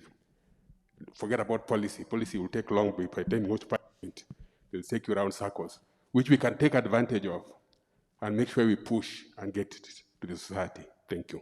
Excellent. There are other two hands there, very quickly. Yeah, thank you very much, Prof. Were. Congratulations for putting all these works together. Mine is to give you a name and then you proceed. Oh, okay. My name is Prof. Grace Rimo. I'm the chairman of the Department of Pediatrics, University of Nairobi, and I'm also a health system researcher with Cambridge Wellcome Trust. You have demonstrated that there's a lot of improvement in health system, which has occurred because of this work. But the gap we are seeing is gap of people who are qualified nurses, qualified doctors, and who have passed through our hands and So what I'm just wondering, to stop this in service, what can we do in the pre-service so that we now focus on training them other things other than basic things which they should have been trained in the pre-service? And this is a training for clinicians, training for nurses, training for health records officers, because I'm sure what you demonstrated here, they are being taught something different, which maybe would be applicable maybe for 20 years ago. What can you do so that you bring the pre-service to a level where we should be? But in Nairobi University, I can say we are. I think, Prof, you have influenced us. We are teaching what you have demonstrated today. Thank you. Very well. CF. Thank you, Tieno CF, Associate Dean, Faculty of Health Sciences. Thank you, my good friend. Congratulations for this enormous piece of work. A very, very brief question. Training has been a major intervention in this to achieve that change. What would you advocate in the final write-up? Do you want to train teams or just overload specific professions with all the knowledge and hopefully they would make a difference? Train teams of professions to work together or give one professional or group of them hold this knowledge and they practice and acquire a new culture of practice. Thank you. Okay, very well.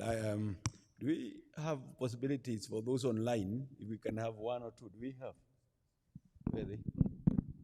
Yes? Why don't we have one or two questions? You ask for them so that we can answer all of them together.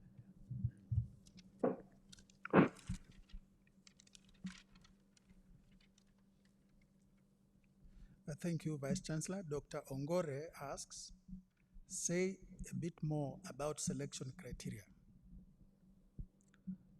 Bwana Pondi Odhiambo, all the way from Canada, says, how does legislative frameworks, policies, and institutional frameworks impact healthcare systems research?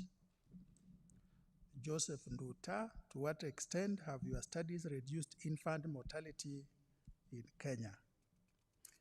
And what will be your advice to that local clinician in the village on how best to reduce that infant mortality?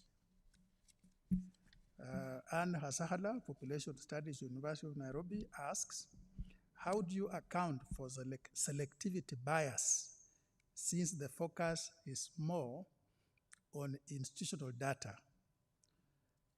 And in Thumbi Mwangi, from the Center for Epidemiological Modeling and Analysis, over the 18 years, has the impact of the work been homogeneous across provinces or counties, or have you had to modify delivery of your intervention to minimize disparities? Festus Ilako says, research on governance and leadership. Did you assess the levels of corruption and how management was applying transparency, accountability, and participation? Jerry Muhoro is asking, if we use nurses as clinicians, what sort of discipline problems will this cause? Very well. Yes. Yes.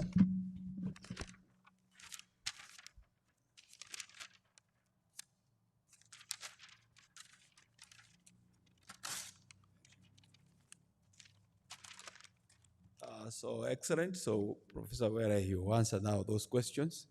And the only one I had, that you have done this health systems research in support for inpatient pediatric services. Is there similar work done either in dentistry, for example, or in obstetrics and gynecology, which are also very key, and other conditions, so that we can see how, to what extent this can also apply to managing health in general? Just go ahead then and answer all the questions. Thank you. Okay, thank you very much, everybody. I will try my best to remember who asked what. Go back to my notes, beginning to Walter, Dr. Walter Odhiambo. You're worried about the leadership and let me begin with the task shifting, which is, I know, was the way you're heading to. What we mean by task shifting, that as we stand today in this country, the majority of newborn units actually just use nurses. They're the ones doing the work. That's what we found out. The work in Nairobi County, I think, was in 2018 or thereabouts, much later than the 2002 when we were doing the first survey. So we didn't move to be, I certainly do not believe that in the next, during my active lifetime, that the government of Kenya shall supply enough nurses as my sister-in-law is imagining, around. So what is being explored, and we are currently having a big study that is trying to advise on that, is that if you give them the task of just dealing with the clinical inputs, because there are not enough doctors hovering into the newborn unit, and relieve them of measuring blood pressures and those simple things, and give those other people to do, they will concentrate more and save more lives among the newborns. That's what we mean by task shifting. We are not trying to bring the clinical officer to do nursing work, no. Now I'll take you a further step. When travel was still around, I spent some time at Oxford University, and I did some ward rounds in John Radcliffe's newborn unit. And they're already doing it. It's already clear that the work of a nurse is beyond, they do everything here, including cleaning the room there from time to time. But they're the only ones actually hands-on in the newborn unit. In fact, even including Kenyatta. They're more hands-on than anybody else. So we think we should protect them, and we'll prove that further in the new work that we are doing. I think Grace is aware of it, that in fact that task shifting is useful. It's already been done in the UK. Here, the political innuendos around it are still harassing, but we shall get there. Your CPG question, you worried about whether the CPGs, I'm trying to remember because you spoke quickly. Oh, the confounder, there you are. Our bit here was to say that you first wondered whether the availability is equal to, yes, I'm remembering that one, availability is equal to work. Basically, in terms of assessment of situations, the first step is that if it isn't here, you can't assume it's being used. If it isn't written, you can't assume it was done. So in terms of an audit, those are the audit tools available. The fact that it's sitting somewhere in a file, and it's recommended by the WHO that these 9 policy documents should be a user guide for someone to be looking at routinely at that level. That is what we are auditing. And if we came back when they are a bit more available, and we are seeing some improvement. So that comparison sort of gives strength to that one. The confounders to the guidelines, our bid was, remember I introduced the story of Donabedian, where there is input, process, and outcome. We wanted to establish that you can improve process. We defined the process as, if these are there, and the records that are in the files are indicating that I've used this system, then this is well used. Difficult to work out how to introduce the issue of confounders there, because that's basically, process evaluations in studies like this are actually the better way of knowing things than assuming that because the CPGs are there, people are not dying as much. But we know that if processes are well done, it will protect people. So it was not a type of study that makes you really look at confounders at that level, because we proved it by subjecting it to 2 groups where there would be similar confounders, and having established that it can be accepted and used. Now the others are the ecological studies with all the confounders we are talking about in the years that follow. I hope that assists you a bit. Smoking. Uptake, Mr. Justice Wanjala, sorry, smoking. Uptake of these gadgets that you're talking about. The approach I adopted in the team is that if you want uptake, you don't drop it there and leave it there. And I think you are correct, because you saw one colored slide that then disappeared. If we want to achieve proper uptake, you begin by proof of concept. You get proper acceptance, and then uptake. Acceptance is a policy issue. Convince the DMS, convince his deputies, convince the hospital leaders. Those are the stakeholders we are talking about at that level. You even take time and train them, manage to lock them down for some time when we are using those behavior change, convincing things, because that is a measure of how to advise change through research. When that's accepted, now the uptake is being achieved by you and even by the system. It becomes a matter that the hospital manager is auditing. on your behalf. So that's the pathway that we are taking. Thank you for that question, Smoking. Dear, yes, my daughter will be in trouble later. Nerima, the HIS as we have it here measures things equivalent to what I did in the 2002 audit and 2015 audit. It's a situation audit of things. The network, however, is looking at clinical information that can advise practice. HIS documents things that exist. So we would like actually the two to be combined, and that's our proposal, that now the HIS works together with the network, the red cap, that sort of things, and they're sort of one document, but they measure different things. What was done in 2015 is probably what HIS is, and a lot more. Of course, HIS is not confined to inpatient children only. Then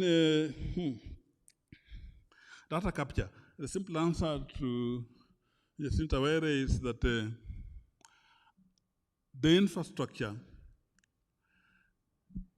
that I helped create is now available in 19 hospitals in the country, all level 4, level 5, and we are hoping that there will be 70 soon when you capture all the counties. And the information is fully available to that hospital. All that came from there is analyzed, synthesized, and sent back to them. Everything put together is available to us in the database. Everything synthesized and summarized into the trends is taken back to all the hospitals and everybody else who needs them. So if you are a participating CIN hospital, you just press your button, your record clerk will give you the information. Success is guaranteed in that manner. Then, this more like Dr. Nikal. Where next? Where next is your door, maybe I'll put it that way. What you say is awfully important. Policy. But by policy, there are two aspects of it. There's administrative policy and clinical government policy. I would love to venture into the first one, which is the one you're talking about. I was speaking about clinical governance policy. And that's all this work is around. But I agree with you. If this does not move into the administrative policy, we don't win. Now, the pathway between that and that will take several other steps, which we are prepared to indulge in, the advocacy, the noises, but administrative policy would have to come in. It has come in some ways. Accepting the clinical practice guideline to be spread nationally is administrative policy agreeing with us, allowing us to consider even interrogating further the issue of nurse task shifting. Is the administrative policy agreeing that this governance policy is saying something that is worth looking at? So we are on not too bad a page there with you. And just the thing again, there's health systems research itself does not count numbers in form of audit, no. Audit is only to indicate success of what the research has brought about. That's again answering Rima's question, but you mentioned something about it too. Eddie, the quick wins are what I've just said, Odundo.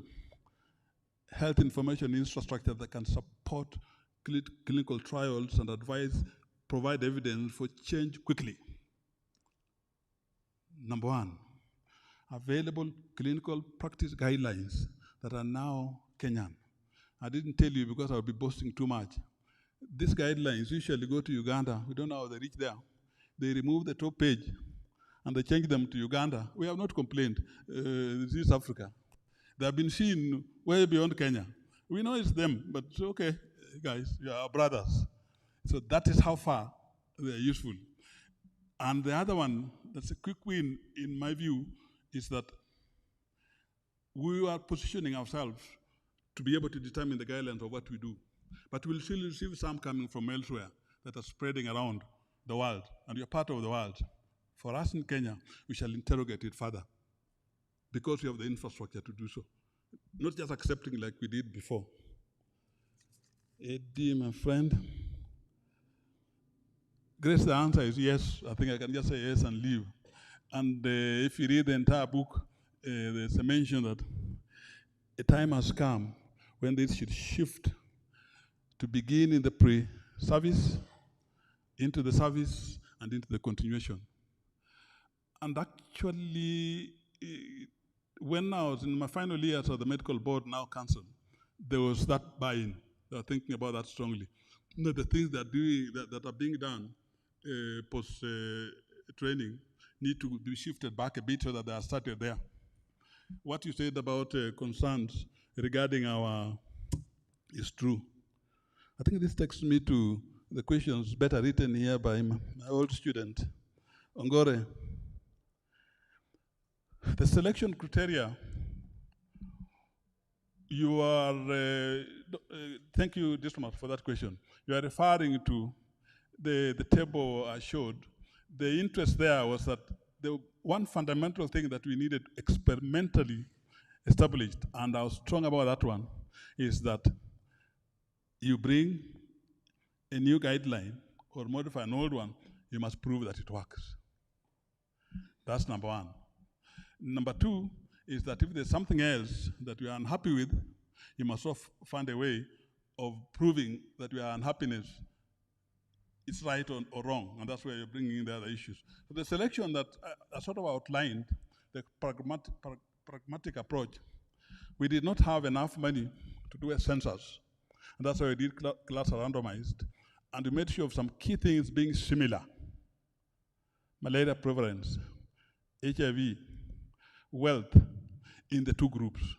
The richer county in this aspect is pairing together with the poorer county in this hospitals rather in this other county. We did not allow ourselves to say which hospitals there were. That was a secret we swore, and I think it does not change the information you give the country. Upon the legislative frameworks, policies and institutional frameworks, I think upon the, thank you very much again, you're saying the same thing in a way as what Dr. Nikal said, who is the most senior legislator, or the only legislator in this house, had the privilege of being a student. That has to be followed. It's not going to be enough for us to give the clinical governance and leadership and stop there. This is what isn't going to come from the lab of research. This is what is going to come from other twists. And we'll now form ourselves at the University of Nairobi, the owners of this, to go and demand that he listens to us so that it enters into legislation. Joseph Nduta, studies reduced. Our studies, my studies were not designed to reduce infant mortality or to detect that one. That's a different design. In fact, in the original survey, I had no reason to say that we believed that we knew enough about the actual, even the in-hospital deaths. What was clear is that we go back to the Donabenian options of, do we have enough input? Do we have better, proper processes to lead to this output? So we said, no, the role of a doctor, a pediatrician, and whoever else is to make sure they're doing things correctly, and that will lead to. If infant mortality reduced, I did make a claim that the fact that under 5 mortality, not quite infant alone, started dropping soon after we got active and launched our guidelines, we can lay some claim that we can take a piece of that cake. But that wasn't what we meant to measure. That's why I put that with caution. And this is not the type of studies, group of studies that will do that for you. Mike, Mike. Oh, no question, okay. Joseph Nguta, thank you, Mike. What will your advice be to local clinicians, the village, and how best? In fact, that's a great one. It is those people, practitioners, clinicians that are sitting in that village that require to be strengthened by the fact that guidelines are present. I'll say no more. That if you give them the tool, they don't even have the time to have big things to read. Now it's better, time to attend conferences. So those are the ones we need. So my view is that this is really meant for them, among others. But as was said by Dr. Nikal, part of what must be done for success, do the correct thing every time to everybody everywhere, including the village. And that's what we are fighting for. Neonatal standards of care. That, I think I'll look at that. Yeah. Population studies, that is Anne Sahala. How do you account for selection bias since the focus is in institutional data? As long as I don't claim that I'm representing population data, I don't need to account for that bias. Because my bit was making better the primary referral hospitals, in which we had reason to believe that probably 70% of the sick children go through there. Much fewer people come to us in Kenyatta, those who are sick enough. So that wasn't my end. In another life, I think I'm not young enough to be deviating too much. I'll go there. Then there's Tumbi Mwangi, over the 18 years, impact of work, homogeneous across provinces. Again,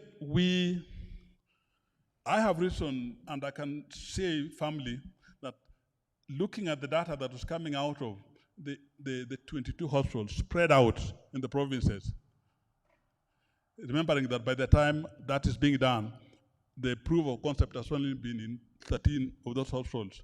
I think that spread is reasonably present. It's not a claim that I should say. Right now, among the important outcomes for me is that every hospital is now using a clinical care guideline. In fact, I'm under a lot of pressure because I'm 6 months late in the 6th edition. So I'm looking for a few coins to make that available. I've had a lot of storm from the users. And then we had the question from Festus Ilako. Festus, we did not have any variable that could test corruption in the research, and I hear you, it's an important thing. I can report a number of things that I remember that what we wanted to deal with, what I insisted that we deal with, was things that are modifiable by the doctor. I'm not sure a doctor can modify corruption. It's nice to try, but that's not, smoking might help, but we cannot modify that. So that was a study that we would not be able to support. So corruption was or wasn't there, not armed with information to say so. Njeri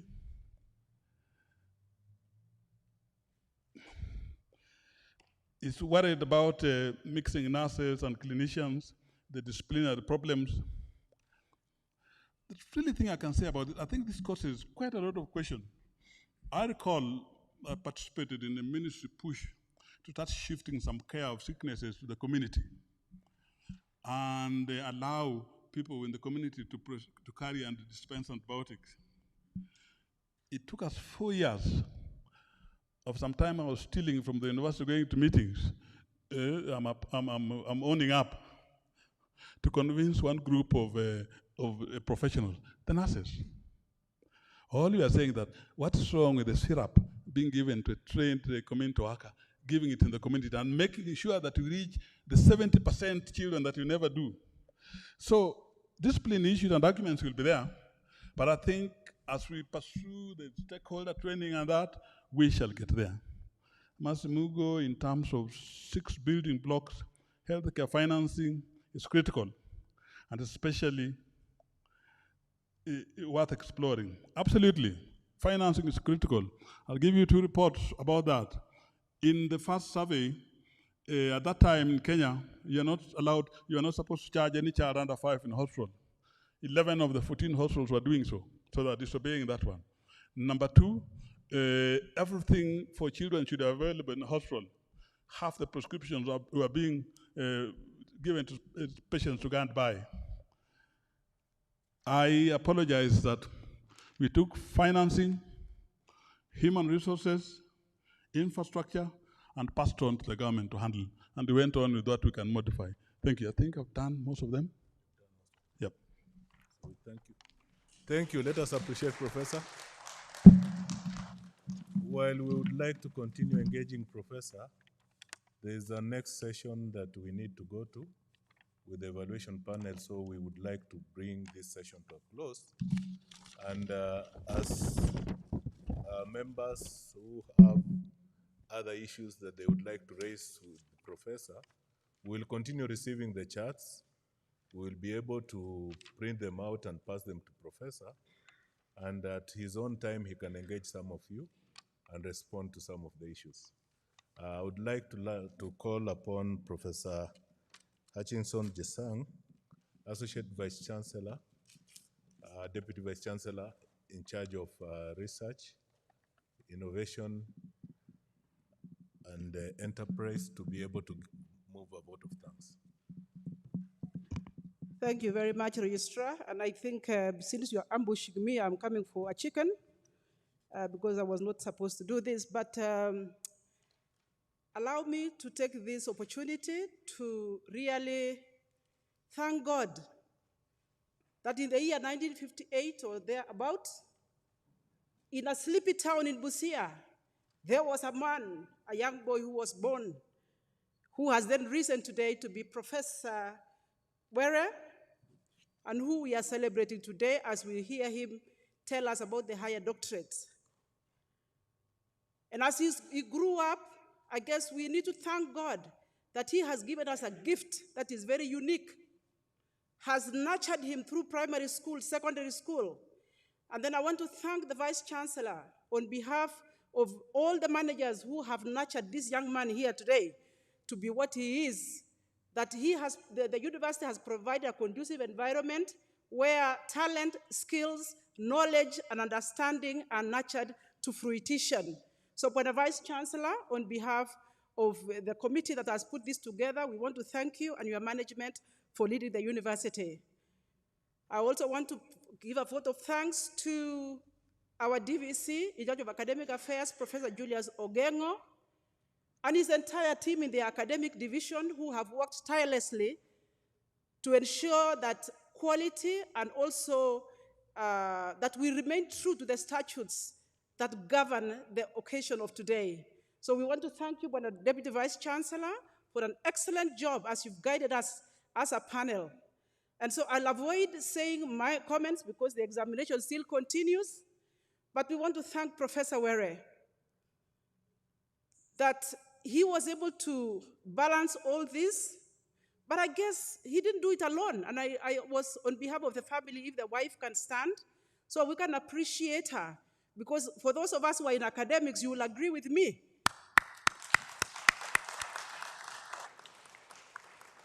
Thank you, Mrs. Were and the entire family for giving Professor Were the home to come to in the evening.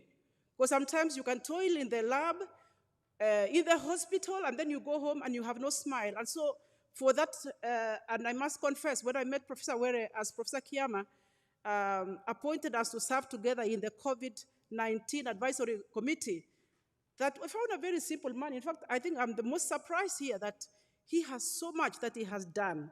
And so on behalf of the university, we want to thank the family for giving that conducive environment.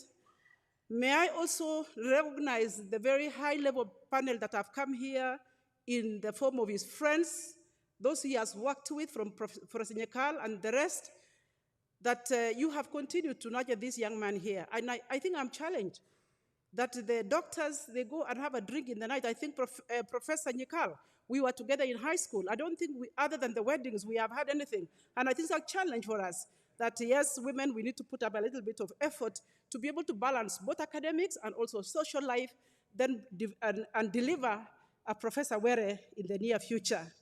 Allow me again to thank the public, because this is part of the examination process. So those of you who are here, I want to thank you most sincerely.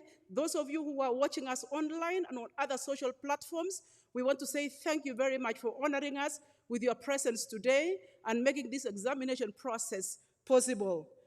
And so without further ado, allow me then to say that Professor Were, you have a systems approach to the topic of your thesis, which is impact of health systems research on the support for inpatient pediatric services in Kenya, Kenya's primary referral hospitals, and I think you have been given feedback in terms of how then going forward from here, whether another higher doctorate can come forth.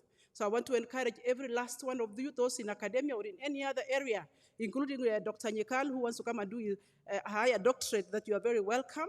And so have a very good afternoon, all of you. But before I forget, allow me to appreciate my colleagues who have worked with us from the very beginning.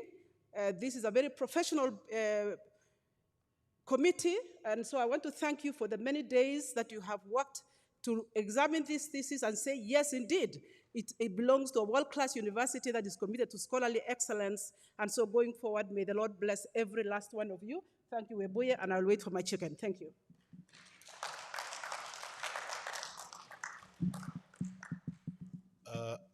Our distinguished guests who are here and in the social media, ladies and gentlemen, that marks the end of our public examination process.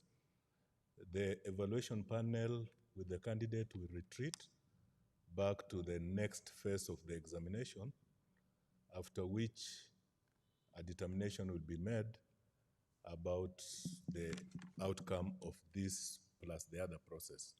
Thank you very much. God bless you. The evaluation panel will retreat in the same order they came in, back to the Vice Chancellor's office. Thank you.